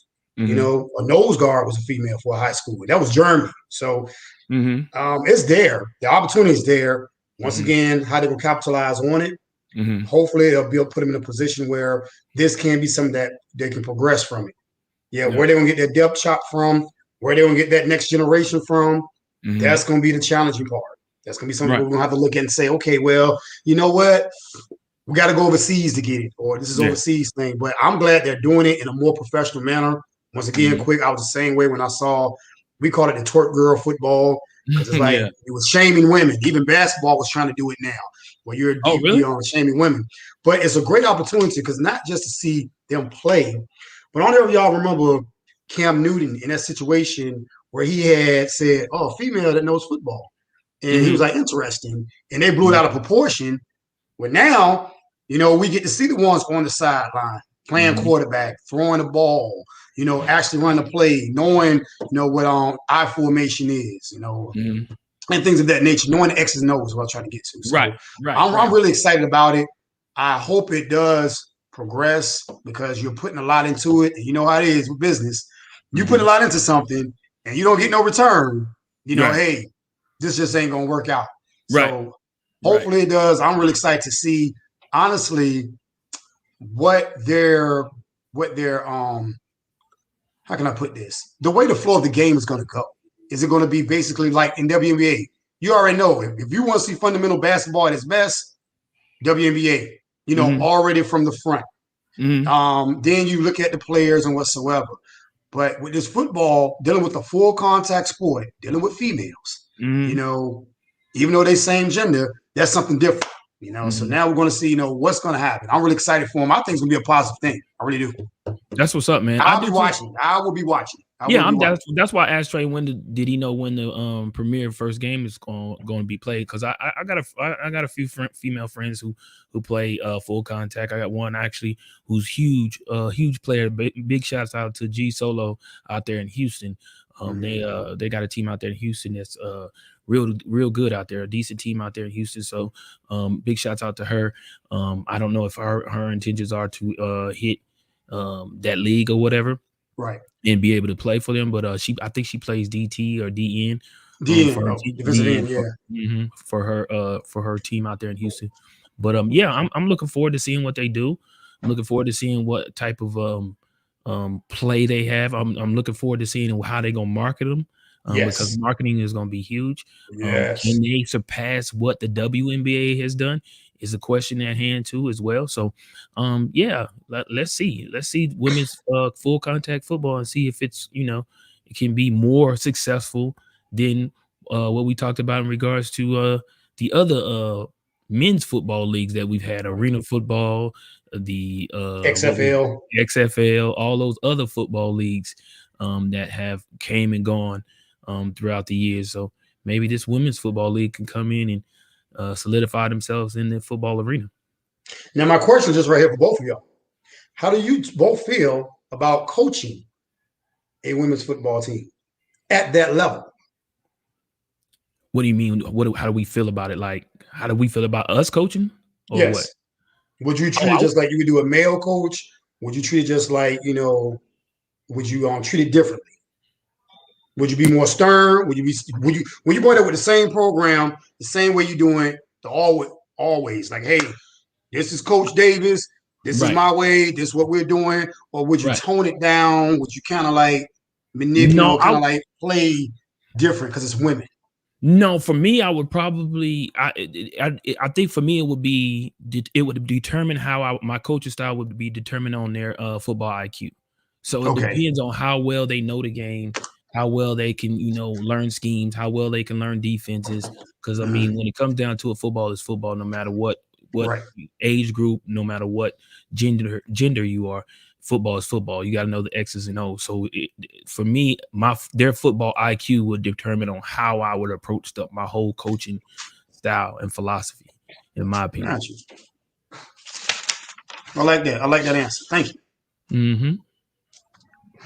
Now, ain't no Trey, smacking on the helmet, on the head, Trey, nothing like that. Now, you got to be careful with that. Oh yeah. We don't want that's what's going to be the thing. Yeah, no smacking on the behinds, on slapping on the butts, and all of that. Yeah, you definitely gonna get caught up in some. Trey, you on mute. Yeah. Keep that same energy. No, keep that same energy. You keep that same energy. No, you try to get a lawsuit, bro. No. Try to get a lawsuit. And that's crazy, right? Because as a football coach, and that's something that you used to doing, like you used to slapping your players and stuff like that. You used to that. But with a sport like that, can you honestly say you would be allowed to do that? Like somebody might, and it might not necessarily be the players. It may be somebody in the stands or something like that who would feel more offense to it than a player, because everybody knows players know about that data boy or good job, that good job, good Pat. game. Everybody, you good game. You win a game. Check this out. You win a game. You can't go in the locker room until they're, hey, male on the floor. You the coach. You up in there, everybody shirt off. Hey, what up? Game. You can't even pass the game ball out. So, like I say, that's the biggest thing that I look at when it comes to it. It's not just what's on the field. It's behind the scenes, behind the field, in the locker room, training. Even for me as a trainer, sometimes when I got to train females that's into boxing, jiu-jitsu, or whatsoever in certain positions, and everybody know me is like, hey, you signed this consent form saying that there was no type of fraud, no actions or whatsoever, there was nothing sexual or anything else, and you're consenting to it because we about to be in some positions where you're gonna be touching here, I'm gonna be touching there, and whatsoever. So even with football, my biggest thing is that, hey, what do y'all love and enjoy about a group sport? That team, that group, that locker room talk, even just being in there, So that's why I say as a coach, what your intake on it. So I'm glad I got that from limitations and stuff. Yeah, limitations. That's what I was looking for. Yeah, got you. Definitely. So of course we move on to NBA because after we probably run through this NBA because I'm looking to get to this combat sports so we can get this SME in here and talk about some things. But of course, last night's NBA action, like we said, we have about a 13 game slate. Nothing really big went on for the most part, but of course the Nets, Brooklyn Nets faced off against the Washington Wizards, edging the Washington Wizards out 118 and 119. The Wizards dropped 23-2. The Nets improved to 28-16.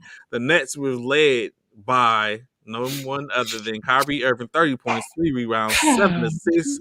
LaMarcus Aldridge poured in 27.6 rebounds, 3 assists. Patty Mills. Yeah, Patty Mills. I know Bishop likes hearing about Patty Mills. Patty Mills, 17 points, 5 rebounds, 1 assist.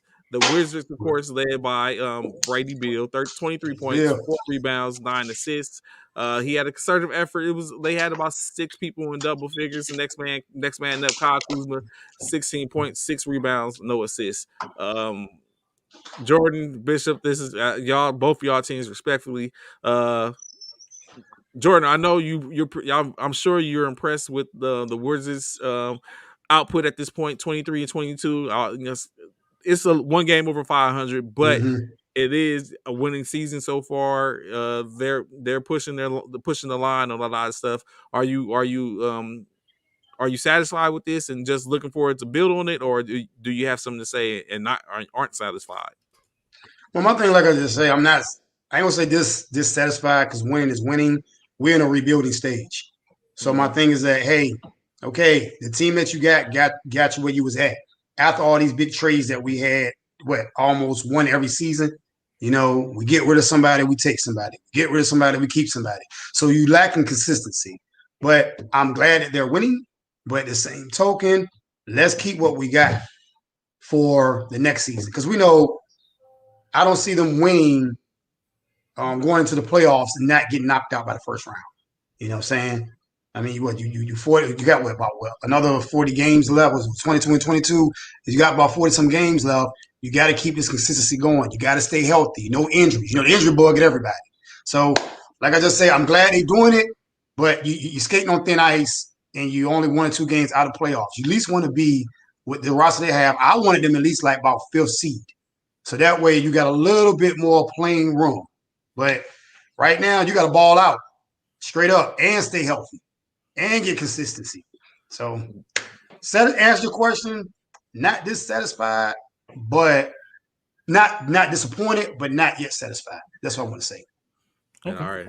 I know how Bishop feels about Brooklyn, so yeah. My Brooklyn Nets, they came in, did what they had to do. Kyrie came in, dropped 30, season high so far. You know what I'm saying? On the road, it is what it is. But I don't know if y'all Uncle Drew.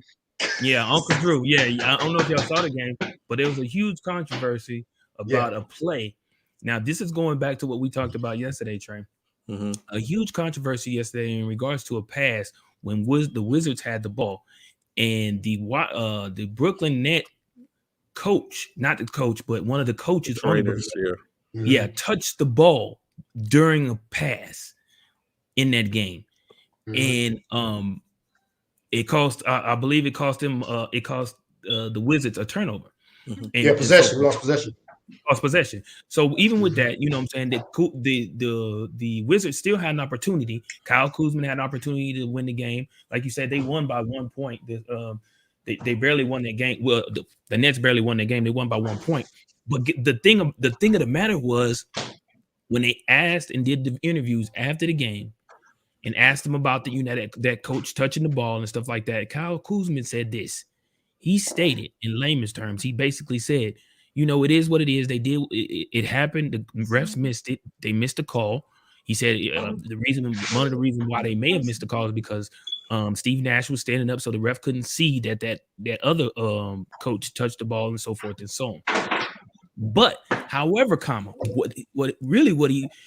after that, Kyle Kuzma also said, though, we still had an opportunity to win the game. Mm-hmm. So when it was all said and done, we had more than one opportunity. Actually, Kyle Kuzma shot a shot, missed. They got the rebound. Mm-hmm. They shot the shot again and missed again. Kyle Kuzma never blamed the refs. He never said it was the refs' fault that we lost that game. He said we still had an opportunity to win the game and we lost. Mm-hmm. Now, yes, he said the refs missed the call, but however, they still had an opportunity to win the game. That goes back to what I was saying yesterday or all week, in which we talked about in the Dallas game. Own up to the fact that you had an opportunity and you still blew a chance to win the game. Dak had an opportunity and he blew it. That's the whole difference right there. That right there shows you the difference. Kyle Kuzma he didn't come out and say, "Oh, we lost that game because of the refs. Oh, we lost that game because if that coach had never touched the ball." He never came out and said anything like that. He did make a point to let everybody know that they were aware that the coach touched the ball and that the refs missed that call. However, he never said it was the refs' fault. He took ownership because he knew he missed a wide open shot. He missed it. Then they got a rebound and was able to take another shot to try and win the game and they missed that shot. So it goes back to, it still goes back to own up to your own. Don't blame nobody else. If you had an opportunity, you had an opportunity, and that's exactly what they did. And I take my hats off to Kyle Kuzma for saying that. But yeah, as a Brooklyn Nets man, we did get that win. But my question for you, Trey, is this is what I just heard about Kyle Kuzma. I guess they said this a few days ago, or he just said this a few days ago in regards to God dang it, it just left. No way. Golly, I just lost it. I hate that. It's cool. I'm very sure it'll But come back. Kyle Kuzma basically said something in regards to about be careful how you talk to me, especially during the trade deadline. And this was something in which him and LeBron had spoke about. Kyle Kuzma was like, "Yeah, be careful how you talk to me right now during the trade deadline time frame." I was like, what is your thoughts about that? Because Kyle, since he's left the Lakers, he been balling out. That's usually the rhetoric when a team leaves. I mean, not just when a player leaves the Lakers, but usually it's the rhetoric. But what we've seen definitely is all the players who have left Los Angeles in the last 3 to 4 years, 3 to 5 years, have gone to other teams and completely just balled out, especially the younger talent. So I think that's definitely a sentiment to the Lakers as selecting the talent. I think is a problem with the development of the talent or having the patience to develop the talent at that particular time. Okay. I like it. So, of course, in the other action, the Philadelphia 76ers took on the Orlando Magic. The 76ers were able to pull out the win, 123-110, improving to 26-18. The Magic, a dismal 8-38. This particular game was a battle of the big men. Mohamed Bamba, 32 points, 4 rebounds, and 2 assists, while, of course, the 76ers big man Joel Embiid dropped the 50-piece 50 double-double with 50 points, 12 rebounds, 2 assists. He joins the likes of Wilt and AI in being 50-point scorers for the Philadelphia 76ers. Of course, they're doing this without Simmons, Ben so Simmons, you can basically state that, kind of look at it, see that the situation is that they most likely don't need Simmons. He's just at this point, he's a consolation to them, in which now they're just looking to see what they can get for him to be able to continue to add pieces as they try to make a run. Of course, in other games that were played last night, the Hornets beat out the Celtics 111-102. The Portland Trailblazers took Ball. a took a L 104-92. Atlanta Falcons, Atlanta Hawks smashed the Timberwolves 134-122. The Chicago Bulls were able to get the victory versus the Cavaliers 117-104. The Milwaukee Bucks played against the Memphis Grizzlies. As we said, it would be a great game. The Bucks were victorious in this one, winning by 12, 126-114. Of course, leading scorers, John Morant dropped 33 and with 8 rebounds and 14 assists for the double-double effort. Of course, Giannis Antetokounmpo, 33 points, 15 rebounds, and 7 assists, followed with Chris Middleton's 27.7 rebounds and 7 assists. So, of course, Memphis Grizzlies dropped to 31-16 on the year. The Milwaukee Bucks moved to 28-19 as they continue to do damage in the East. Other games that we had, the Raptors lost to the Dallas Mavericks 102-98. The San Antonio Spurs got the win, a 22-point victory, 118-96 in San Antonio. The Houston Rockets pulled out the W versus the Utah Jazz, 116-111. The Detroit Pistons, high-scoring game, but the Pistons came out victorious, 133-131 as they played in Sacramento. The Clippers took the L, losing by 2 to the Denver Nuggets, 130-128, and the Los Angeles Lakers doing what the Lakers do currently. 7-point loss as they lost at home, 111-104, dropping to 22-23. The Pacers into 16-29. You have a situation where the Lakers seemingly continue to do the same thing where they win one, they lose one or two. They win one, lose 1 and 2. Karis LeVert led the charge, 30 points, 8 rebounds, 2 assists. Domantas Sabonis, 20 rebounds, 12 rebounds, 10 assists for the triple-double. The Lakers' leading scorer, of course, LeBron James, 30 points, 12 rebounds, 5 assists with his double-double. And Talen Horton-Tucker, 20 points, 2 rebounds, 7 assists. Talen Horton, THT, making basically making a play for what could be he can add to a team, as the Lakers have been rumored that's looking to trade him to see what they can bring back to in order to improve the league, improve the team. Which I'm all for. You know what I'm saying? It's just what it is. It's business, nothing personal. So it's just that. So, gentlemen, real quick before we move on to this next topic, in these combat sports, I got a real quick another subjective question for y'all. The 75th anniversary team, right? So what I'm going to do is I'm going to give you a pair of players, and you're basically going to let me know. You're going to kind of let me know. You're going to select who you think. So this is a 75th anniversary team, and you're going to build this 5-man team based off of these the options in which I'm going to present to you. Real simple, real simple. So first option, point guard. You're choosing point guard. Is it you have Magic Johnson or Steph Curry? Who you choosing? Between Magic and Steph? Are you Yes. for real? Magic? Yes. Where are you getting these names? How did you come up with these names? Exactly. Just No, choose your number. Choose your name. Magic and Steph. Who are you choosing? I'm picking Steph. Are you for real? Yeah, because Magic can't shoot like Steph. Okay, let me ask you a question. Okay. Woo, yes. Now listen, and we ain't got much time, but listen to this here. Name me another player that a stat was created behind them because they did it so much. I'm listening. Name Michael Jordan. Okay. Did Steph? No. Magic did it too. Magic created triple-double because he did it so much. Got it. Okay. Totally understand that. But name a time when Magic Johnson's shot was his shot. His shot, being able to shoot the ball from anywhere on the court ever happened. Anywhere on the court. Okay. Don't worry. Name me when Steph Curry had to play center. He's on a team and he's the point guard. But that's why you can't compare the two. Curry is not 6'9". He's not 6'9", he's 6'3". You can't play center at 6'9". That's not Curry's fault.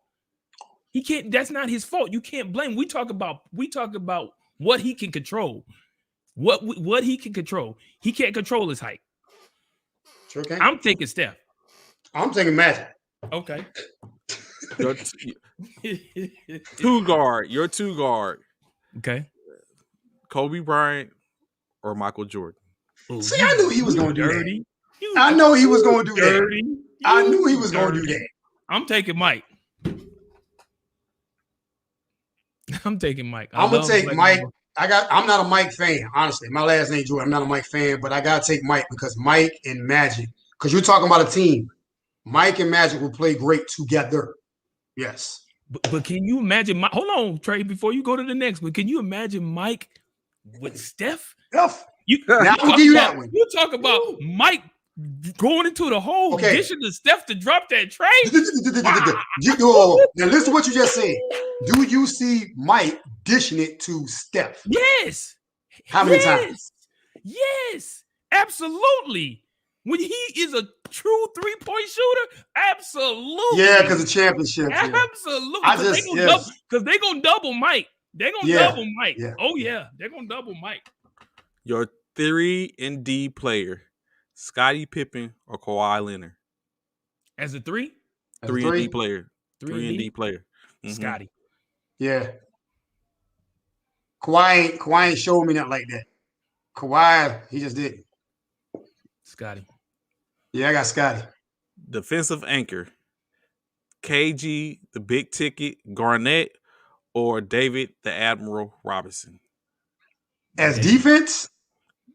Defensive anchor. I got to go with David. Yeah. Bigger body, no defense, and very disciplined at that. He going to do that. Not saying that Durant ain't, but they're going to try Durant with that size and that frame. Durant or KG? I ain't say neither one. What did you say? Kevin Garnett. I said KG. Oh, KG. Oh, you said KG, yeah. I said Durant. I heard KD. Yeah, no, I said KG. I said you said my bad. I thought I heard Kevin Durant. Yeah, KG, of course. KG? I'm taking David Robinson. Okay, I'm taking KG because KG grind me like that. David just a big. That's just me. Mm-hmm. I'm taking KG. Okay. KG will talk you out your game. There's people to this day that still don't like KG. Facts. Thank you, Zeus. Thank you, baby. I'm taking KG. Go ahead. Yeah. Last one. Big man. Wilt or Shaq? Shaq. Shaq. I knew you were gonna say Shaq. Shaq. I knew. I'm taking Shaq. Shaq. I'm taking Shaq. I'm taking Shaq. So for what I get, Jordan, your squad would be Magic, Mike, Scotty, KG, and Shaq. Bishop, your squad would be Steph, Mike, Scotty, David Robinson, and Shaq. Woo! That squad down. I got you. I got you all day. I got you all. I got you at the one. I got you at the one, and I got you at the 4 position. No, we win. I got you at the 1 to 4 position. We winning 10 NBA titles back until y'all come to us. Until y'all see us. I got you at the 1 all back to back, baby. Do you understand what Magic is going to do to that little dude? He's going to be like, come here. You know what? You know what? Because you said that, you know what? Magic, Steph wouldn't guard Magic. Mike would. So who's Steph gonna guard? Who's your number 2? Same as yours. Mike. Exactly. You had 2 weak links in there, baby. That's 2 weak links. Because the game is not going to be a blowout game. We know that. It's not going to be a blowout game. Hold on. Okay. So let's say this. You said Steph is going to guard Magic, right? He got to guard somebody 1 to 2. Okay. Right. On defense. You mean to tell me you think Magic can stay with Steph on defense? We ain't talking about that. Yes, we are. We are definitely talking about. And as much as Steph runs. He runs around the court to get open. Oh, bro. It's going to be I would love to see that. You know what? It's going to be a tit for tat game. I think I'm going to try and put that matchup on NBA 2K and see who comes out on top. I'm going to try and put them 2 teams together and see who come out on top. I would love to see that. Yeah, let me know. Yeah. I'm going to see if I can do that. And I'll let y'all know what the outcome was. That is going to be a shootout, especially depending on how we playing with different rules. Are we going with how they play now? Or are we going with how they played back then? Back in the day, right? The most. You know what I'm saying? With different defenses where, hey, you come down the middle, that's it. Yeah. So anybody driving to the hole, big bodies, it's either going to be a blowout game or it's going to be like a hard-fought, low game, not even triple digits. You know, it'll stay where it's going to be a double digit. I don't want to say that, but it's going to be a double-digit game because of all of the defense. You know, it's oh my God, it's going to be good. So of course, we have moving on what we have tonight. 3 games tonight, of course. Hold on, Trey. Hold on, yes, Trey. sir. Hold on, Trey. Yes. Hold on, Trey. What you will not do is you will not ignore that question that has been sitting up there for the last 10 minutes. Wait. What are the thoughts of Richard Westbrook? Nah, don't bitch him. We don't have any. I said, what are your thoughts of them bitching him? He got benched last night. Well, yeah, he got benched last night, but it needed to happen for the most part because he wasn't effective in the game. Like I wasn't physically watching the game, but while I was doing some stuff on the computer, I was watching from a game cast on the phone, and he just wasn't making anything happen. I mean, he had 11 points, but that's like what you might expect from Austin Reeves. You don't expect 11 points from Russell Westbrook. So he probably needs to, like he said, chill for a second, sit back and smell the roses for a little bit. Or 14 points, 2 rebounds, 3 assists. So he probably needs to sit back and smell the roses and kind of and see and kind of like a bird's eye view of what's going on and kind of like readjust. Hopefully after the All-Star break, he'll be able to come back with a vengeance and do at least what he did when he was in Washington for the most part. Like at the last part while he was in Washington was effective. They got to the playoffs. They ain't making any noise, but that's the Russ we need at minimum coming back after the break. Yes. Good morning, Joe. What's up? What up, JR? What up? I like that logo, Jay. Don't do that. Don't do us like that. Don't do us like that, Trey. Don't let him do us like that, bro. What's up?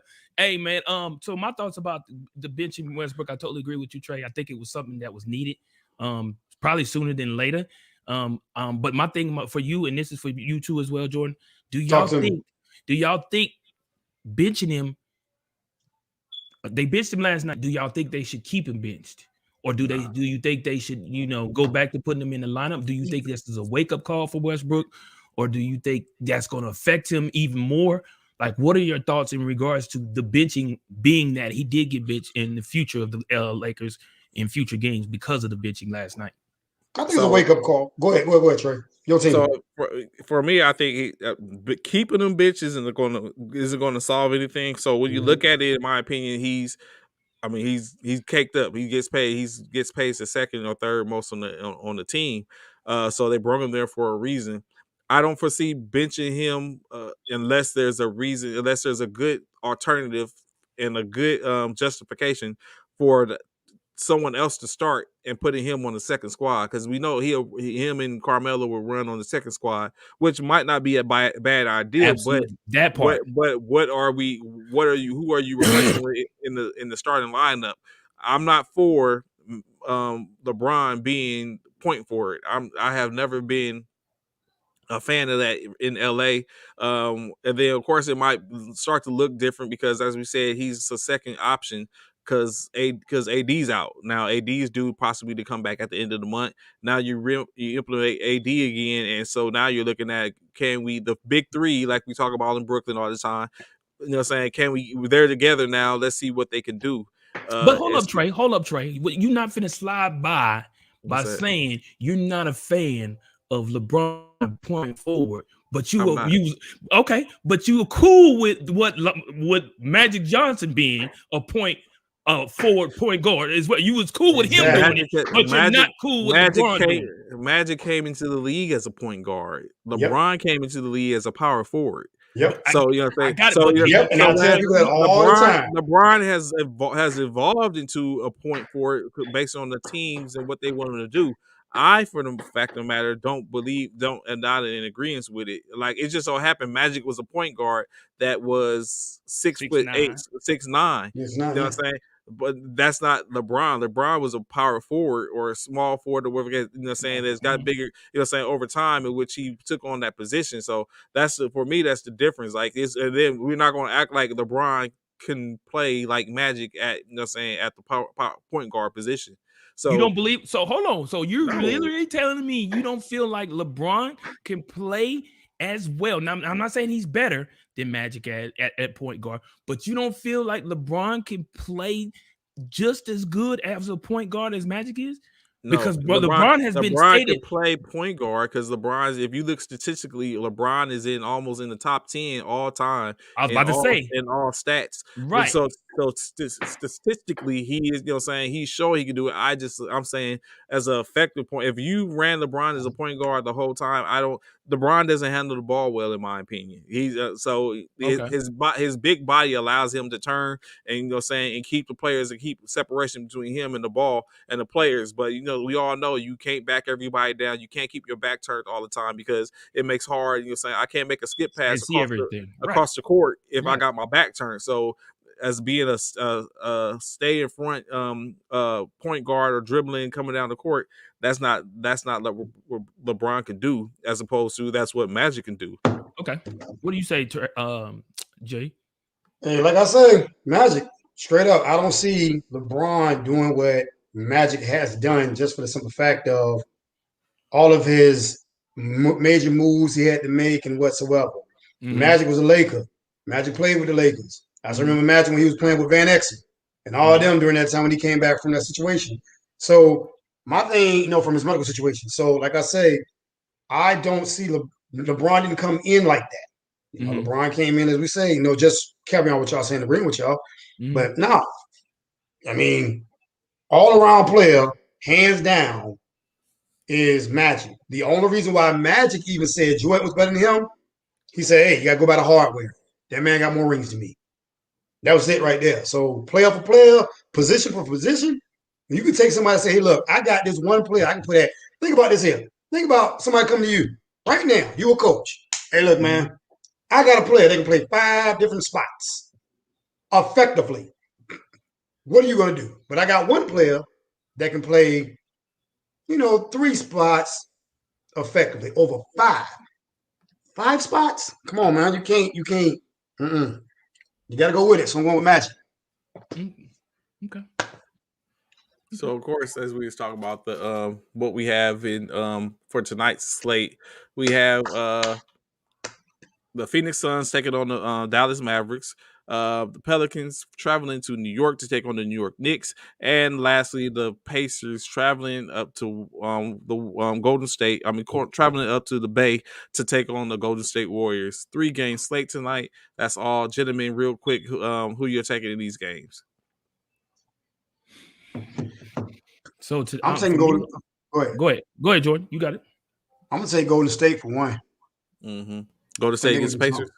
Yeah, I think they're gonna do something. Pacers just ain't been them. I see Golden State taking that one right there. What was the other ones? Because I was so busy worrying about the last. Phoenix against the Dallas Mavericks and Pelicans against the New York Knicks.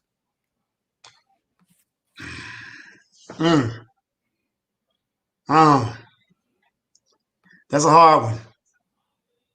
I'm gonna go with I want to go with the Knicks. I want to, but I see the Pelicans doing something too. But I want to go with the Knicks. I'll go to the Knicks on that one. That other one I got, that's a toss up. I gotta see. Cause see, right now, regardless of where you at, everybody's either playing to either show what they can do before the season is over, or they're showing, hey, my potential coming up to the playoffs. That's how I see players, you know what I'm saying, right now where everybody's playing. Like last night with Charlotte, with was it on Ball when he was playing. I'm like, woo, that boy doing his thing. So now to me, people are playing harder, not just for the team, but individually just to show what they got. So that's my picks on it. Okay. Mine, Bishop. I'm taking. So the game of the night is definitely the Suns and the Mavericks. Yeah. Because last night, I don't know if you know. I'm sure you know, Trey. I don't know if you know, Jay. But last night was the night of the international players. Jokic, Embiid, and what's old boy for Dallas? Luka. Yeah. Them boys last night, all of them dropped over 40 with Embiid hitting 50. Mm-hmm. So last night it was the night of the international players because they balled out. So that game, that Phoenix Suns versus Matt, and they traveling to Dallas, that's the game of the night for sure. I'm definitely taking the Warriors at home over the Pacers. I'm definitely taking the Knicks over the Pelicans at home in Madison Square Garden. But that Suns and Maverick game, that can go any way. But because of the fact they playing at home, I'm gonna take Dallas though. I'm going with Dallas because the only reason is because they playing at home. I'm gonna take home court advantage. I give you that home court advantage. I'm gonna give them that home court advantage feel. Okay, that's what's up. So, who no three? Who you pick? Oh, of course, the Phoenix Suns, the Knicks, and the Warriors. Okay. Oh, you took the Suns over. Okay. Yeah. I got you. You took the upset. Okay. Yes. Got it. So, of course, moving on to as we sit with the window down, last couple of topics: sports combat. As Jordan got on and said earlier, he has been dabbled in MMA, boxing, training in both. So of course we'll see him as the SME in some of these topics. So first off, Mr. Jordan, who do you have or who do you see as the top pound for pound boxers out there right now? Tank, baby. Straight DMV, baby. Devontae Tank. Seen him train, I want to say during the COVID. Matter of fact, I had to help him train during the COVID thing. Yeah, at one of the gyms down here. Pound for pound, straight up. So they got a fact. I'm gonna tell y'all right now, it's a factory going on over there at TMT. Floyd trying to take over the game. He's trying to be the next Don King. Who you meet? So that means this. So of course, I hope this you don't have like Bishop's OU bias. I hope that this doesn't show it rear his ugly head in the sense of the matter. Oh, Bishop, who you got pound for pound? You agree, Gervonta Davis? Tank? Yeah, Devontae Davis. Okay, so this leads perfectly into this. I know you're gonna say Gervonta Davis and Lomachenko. Is that a fight worth having or not yet? Of course. But the thing about this right here, Lomachenko ain't gonna take it. You don't think so? No, I'm saying no. Devontae ain't gonna take it. Oh, he's gonna take it. Oh, you think so?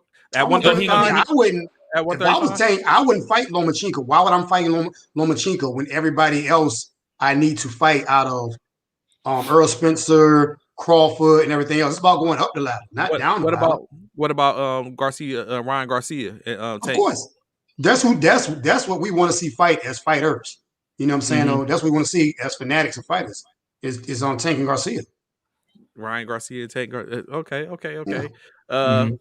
What about Lomachenko and Kambosos? Mm. That's a fight that needs to happen for Lomachenko because he need a win. He needs to get back. Well, Yeah. did he just finish off Kumi? That wasn't a credible win because we kind of knew that was gonna happen. That's one of the wins. Like, all right, we know that's gonna happen right there. But he needs something like that because right now he's not in the mix of selling tickets because now it's a money game. You know what I'm saying? Though you gotta put people in front of televisions, butts in seats, and stuff like that. Mhm. Okay. Bishop, Canelo and Benavidez. Canelo. Is that a fight that needs to Canelo? Mm-hmm. Canelo is a true. I mean, we know what Canelo. We know Canelo can box. He's definitely a true boxer. The only person that gave Canelo a run for his money was, of course, Floyd. Mm-hmm. So that's his only loss in 36 fights. Yeah, and that's it. Yeah, so Canelo is definitely a force to be reckoned with when he in that square. So yeah, I think it's a fight worth, because Canelo was supposed to fight. No, he just fought old boy and knocked him out. Was it Smith or so? Platt, which we knew that was gonna happen. Right, knocked out Platt. He knocked out Platt. Yeah, it took him about 8 rounds. I think he knocked him out in 8th or 9th round or something like that. Knocked him out, but yeah, Canelo, that boy is, man. If you watch the documentary and stuff on Canelo, that's a bad boy. That is a bad boy. That boy can box. So going back a little bit, Lomachenko, we talk about the Lomachenko and Kambosos. Do you think Lomachenko could beat him? Is that an easy win, or saying it's not like an easy win. Kambosos shocked the world by beating Pac? So not to me. Okay, the Pacquiao that he beat. Come on now, we knew that. Okay, I got you. Come on, we knew that was gonna happen. We knew that was gonna happen either that fight or the next fight. So wasn't Pacquiao like 90? Wasn't Pacquiao? Pacquiao was holding his own in the fight initially. It's just he walked him in. So, so it all depends on who hand like this when the ref say you won. Okay. So Kambosos, he didn't show anything. Really, you didn't feel like he showed anything, and Lomachenko will expose him. Well, the thing about this right here, you're fighting older fighters now, so it's not like you're sitting over here fighting somebody that's in their prime, that's up the ladder. You're now that one that's gonna push everybody out. It's like Larry Holmes and Muhammad Ali. It's like, hey, look. Holmes, okay, you got Ali, but Ali was what, 80 at the time? So right now, Kambosos, in the fight world, we're all looking at like, this is going to be a good fight because if you can beat this guy, now you're ready to come up the ladder and fight the Jermell Charlo brothers and everybody else in the middleweight, Easter Jr. and all them and everything else. So he's going to beat him even if it be a split decision because Lomachenko now got to put his foot on the gas and going 12 rounds now, with somebody like that, they got a full tank, and that's like really psychologically ready to move up the ladder and need that win. Because if Kambosos loses, hey, yo, man, you can't even beat Lomachenko. Why would I fight you? That's what the next competitor is going to say, So it's funny you mentioned the Charlo brothers. Do you think Jamal deserves a shot at Canelo? Yes, Canelo been dodging them boys. Both Straight of them? up. Both of them. I mean, me personally, I think Canelo he should have been fought them boys to just go ahead and put it to rest. I mean, Charlo I think he had a draw his last couple fights, and so, his last fight. But he got to sit back over and fight them boys because right now we already knew what was going to happen between him and Platt. Those two personnel are only the really big competition that's going to really put him in the book as a middleweight. You know what I'm saying? And you feel like he's dodging him because he don't think he can beat him? I think what it is, he didn't want to get that work just yet as he was climbing up the ladder, as he was getting wins. You can't talk about Floyd but then do the same things Floyd did. Because why didn't you fight Triple G again? That was a trilogy that we need to see again. They both wanted one, but you don't want to fight Triple G. So you're going to fight everybody else that, and you know how, like I say, competition. Look at your competition. Who did you beat? Who did you beat down? Like, who is that guy? You know what I'm saying? You got to think about it. His last fight, y'all just went, Flat, so, flat. Yeah. You kind of, you got to think about somebody. So, yeah, if you're not really beating known name fighters. Do y'all actually want to see another Canelo Triple G? I don't. Honestly. I do. You do? As a fighter, we do. I do. As a fighter. I wasn't too impressed. I mean, the first one I think was the first one shouldn't have been a draw. The second one, Canelo beat him. I just don't think is worth a trilogy on it. Because then if you get a trilogy and Triple G wins, of course he gets the belt. Now you gotta see a fight again. Like you got a point there. Yeah. Earl Spence Jr. and Terrence Crawford. Woo! But that's what you waiting on. That's what you waiting on. That's the fight. That's the fight everybody waiting on. That's the fight. We want that fight bad. That's that fight everybody waiting on. That's a hard one. That's a huge fight right there. Especially out of Earl coming off an injury. You kind of, when you look at it, and which I was coming across as I was looking and researching and trying to find something. They're getting up to that point to which when Pacquiao and Mayweather fought, it was like 30, like they was in their mid 30s when they fought. Their Spence and Crawford are reaching getting to the same pinnacle. So does this fight happen? Do you think this fight happens before that, or is it going to be when the time where they're probably on the back downside of their primes, where like everyone's like, oh, okay, they're not fighting anyone anyway? Go ahead, Bishop. I mean, either way, I think it'll be a good fight, regardless if it happens now or later. I think it's a fight that a lot of people have been wanting to see between Spence and Crawford, because of course, pound for pound, they feel like they're the best in that weight division. I think it'll be a great fight to watch. You know what I'm saying? Because it's like I said, it's one of the fights that's been well anticipated. I would prefer them to fight sooner than later, to catch them closer to their prime than later on. But I still think it's a blockbuster fight. I think it still can make a lot of money for both fighters, especially for the one who wins and comes out on top. But yeah, definitely, I feel like they definitely need to get that out underway so we can erase the question marks on who's the better. Yeah, I agree with them. We just got to get out the way. They got to fight. That's just it right there. They have to fight now within this year because the year just started. Right. So it's like, hey, what are you waiting on? Boxing's not like basketball or football. You know what I'm saying? When you get a season, you honestly, truly now get a year, and then and not trying to, elaborate. I will elaborate on things. The more belts you get, the more you have to fight. So now here it is. So you're having that one fight a year. Okay, now you got 3 belts because you want to unify things. Now here it is. You got 2 to 3 fights within 1 year. So what you gonna do? You want the money? You want 1 belt? What are you gonna do? But now you want to pick who you want to fight because why? You don't want to get too banged up for the next person. So they might just go ahead and just get over with. Yeah, agreed. So of course we're starting to see a huge trend in which I asked y'all, Jordan and Bishop, what do y'all think about these exposition crossover fights that go on in combat sports? Like, do you think is it needed, or is it just gimmicky? It's gimmicky. You said it. The last part, gimmicky. I can understand anybody in their right mind. Whether they play professional sports, it's just like when you do celebrity basketball games with football players, or back in the day when you had like the celebrity dunk contests with football players. Like basketball even have now. Where they had Ocho Cinco playing basketball. During the lockout one time, all the basketball players were playing flag football. You know, you saw Westbrook out there because there's a lot of 3-sport athletes out there. You know, some people, a lot of athletes are 3-sport athletes that, hey, ran track, played baseball. Carmelo Anthony honestly said that his first love was baseball. He said basketball just kind of like fell in his lap, and you hit a lot. But yeah, that's good for us to watch because we're saying what if.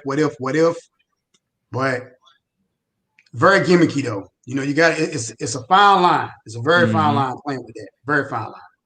Yeah, I just think it's about people making money, man. I feel like when it's all said and done, it's about the money. You just out there to trying to entertain people. You really not trying to entertain people. You really just trying to make that bag and secure the bag. So with all them what you call brothers fighting all these people who has been fighters and used to, man, you miss me with that. And I so want him to get knocked out so bad, bro. Both of them jokers, I want him to get knocked out, sleep. I want them to go to sleep. Yeah. So of course, like you said, as you said, it's the gimmick, but it is for entertainment. People like to be entertained. So I'll go throw a couple of these out here. Tell me, would you guys watch for the entertainment? Or it's still sports, so to speak. So would you watch it? First one up: Tyson Fury versus Francis Ngannou. Would you watch that? I would watch it because they're going to fight, and Wagyu ain't gonna just sit down. He ain't gonna play the antic game. That boy came from the Congo jungles, all like that. He ain't gonna play. Straight up. Tyson Fury, the same way. Even though you may see him on television, that's what he do when he put them gloves on. That's gonna actually be they're gonna take it seriously, and that's what we not seeing between everything else. They're gonna take it seriously. I'll watch that. And Gayu, don't they have a UFC 270 this weekend? Gayu versus yes, sir. And that boy ready. We're gonna finish. We're gonna finish with that. That's what we're gonna finish with. It's just so happened he fell into this one. You watching it, Bishop? Yeah, I'm gonna watch it. Yeah, I'm gonna watch it. So another one. Of course, Mayweather is due to have an exhibition fight on top of the hotel, the Burj in Hawaii, hotel in Dubai against YouTuber Money Kicks. Again, another crossover or an exhibition fight. Are y'all watching? No, I'm not. I didn't even watch his last one when he had that one against that Korean fighter in Korea or Japan. I didn't even watch it because that's a gimmick right there. It's like, man, put the love into it. Come on, Mayweather, man. I mean, now you're doing the money thing. He's just trying to stay relevant, bro. Yeah, he's just trying to stay relevant. No, I'm not watching that. He got gyms all over here on the East Coast and stuff. Like, why are you even doing this? But just stay relevant. Nope. Yeah.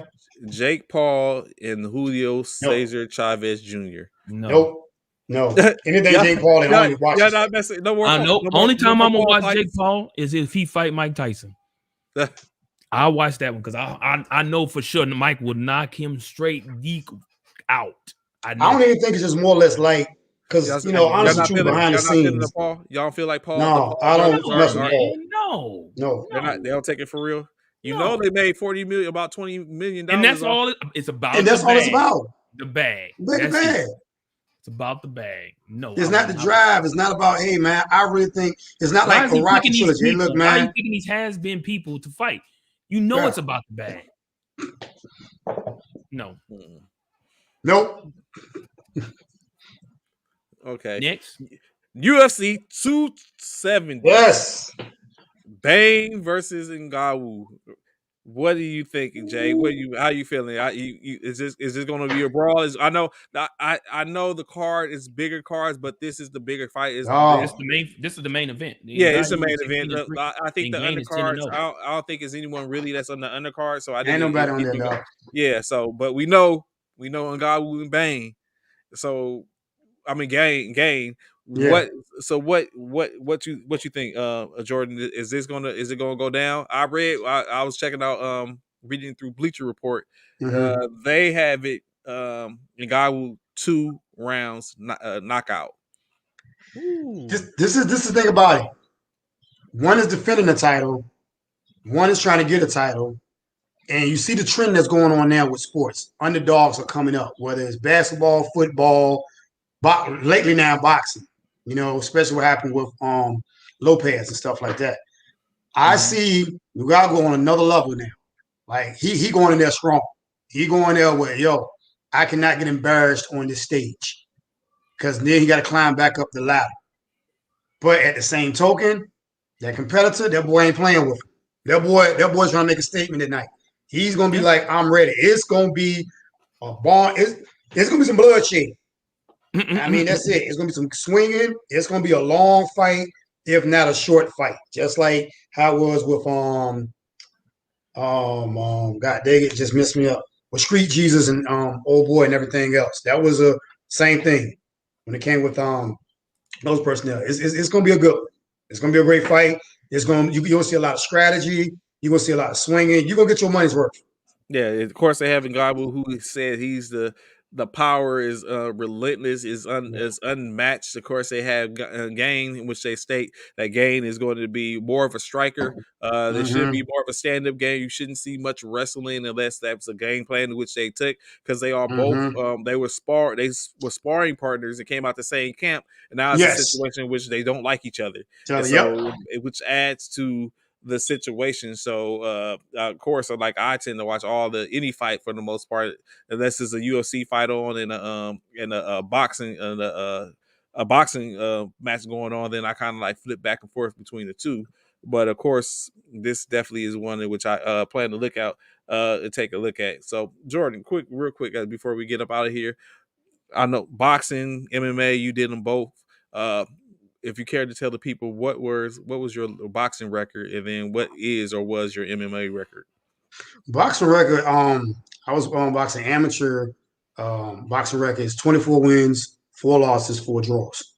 Okay. That was that right there. I was fighting at between lightweight and welterweight at the time. 145, 140 to 145. That's why I did that. MMA record right now and everything else. Honestly, I don't have an actual mixed MMA fight. I don't have a record for that. Okay, but I do have combatives sports fights that I had when I was in Germany. When I was in Germany, I was Germany. I was 31-2. Okay. Yeah. And that was just mixed combative sports. Dealing with the military. Actually, MMA fights that y'all see me post and whatsoever. That's me working towards going to a competitor. It's really hard right about now because of my age. One being 40-some years old, 46. A lot of cutoffs are like 35. And got a couple sparring sessions I get in every Friday with my trainer. Shout out to Soldier Fit out here and everything else in Maryland. Master Zach Davis, Mike Perry, and all them. But that record right there doesn't exist right now. But looking for something, jump into a ring, jump into a cage with somebody, and really throwing down. But yeah, that answers the question right there. Okay. So, Bishop, you ever thought of getting in the square circle? Okay. Huh? You ever thought about getting in the squirrel circle? No, Pretty Boy. Who, me? Pretty Boy ain't getting in there. You ever thought about getting in the square circle or the octagon? Definitely not the octagon, but I have actually thought about the square circle before. I've actually thought about getting in the ring before. It was short lived. I thought about it, and then that was just it. A thought, and left it alone. Them boys, I take my hat off to Jordan and people who are in that sport, man. The training regimen to be ready to do something like that is beyond, bro. Like you talking about train. Like they have to be some of the most fit and most trained professional athletes in the world, bro. Because to be able to sit there and take hits, punches, have the stamina to go however many rounds that they go, depending on what it is, whether it's UFC or whether it's boxing, like that's probably, in my opinion, that's probably one of the most difficult sports to try and prepare for. Is boxing or contact UFC sports, and stuff like combative that. sports. Stand up and ground. I think that's now I am a green belt in Muay Thai, so that's what I train with now. When y'all see the Facebook and everything else, y'all see me and stuff. That's Muay Thai, you see. So I am a green belt in that. Looking at the belt up and doing that for 4 years, and comes natural to me. Always wanted to get into martial arts, but never had the opportunity. So that's why I'm picking up on boxing early and stuff like that. But yeah, it is pretty strenuous. It's one of the things that you just gotta love to do. Don't know why, but you just love doing it. Sometimes if you listen to a lot of MMA competitors, athletes, you'll hear us call the guys like Usman and hear us talk about personnel like we just mentioned stuff like that. GSP, we call them the unhumans because we all do the same thing. But they're at that level. Same thing with y'all in football. Both of y'all play football outstanding. Seeing y'all play with y'all. But then when you look at like the Michael Vicks, you may look at the Ray Lewis's, y'all be like, yo, they're unhuman because you go and do the same thing someone does. You get up the same time, eat the same, work out the same, but it's like, dang, this person here make it seem easy. So Yeah. It's pretty strenuous, but Yeah, it's good. it seems easy when you look at it at first and see all the things, but then when you look behind the scenes and see the regimen that they do and all that it takes to get ready for a UFC match or a boxing match, man. And this is the crazy part about it. With fighting, you literally sit back, pay somebody to train you to beat somebody, but then you pay somebody else that's to come beat you up to get you ready to beat somebody else up. And they're better than you. It's just that you're not on the stage. Mm-hmm. So it's like, hey, I got to practice with somebody that's better than me. That's going to that's why a lot of injuries happen in practice. When we're like, oh man, Earl Spencer, the retina issue. A lot of people tear their ACLs or broken ribs. So that's how strenuous the sport is, where you're like finding teams of people to inflict pain on you to make you better for the night of your performance. Yeah. Reverse psychology is best. Yeah, totally agree. But Quick, I can see you up in there, man. You know what I'm saying? Nice little light heavyweight. You know, Trey, I can see you up in there. You know what I'm saying? You know, nice heavyweight dog, you know. Nope. Not going to happen. So what shied you gentlemen away from individual sports real quick and got y'all into team sports? I've been playing football since since I can remember, since I was a little boy. So, and once I started football, I never looked back. That was my the love for the sport and the love for the game never changed for me. Yeah, that's the same thing. Just started out and never started out in individual sports, and it was all team sports. And you know, what I'm saying that doing that has just kept me there, and never would have fathomed a thought of doing like anything like tennis or gymnastics or any other thing in which or boxing or anything like that else. And I would look at it like I don't like to be hit, so. There's nowhere avoid getting hit. Well, football is a full contact sport, but that's a different hit. That's a different hit. Yeah, you ain't getting hit in the face. Yeah, I sit up, man. You know what? I sit up and look at the MMA, and the worst is when they I'm not gonna say the crucifix. When you sit up and pull somebody pin somebody's arm. And then you lock the other one, and you just have open range to pound the face. Like I can't. It's like it's like that's too much. Yeah, I can't take it no more.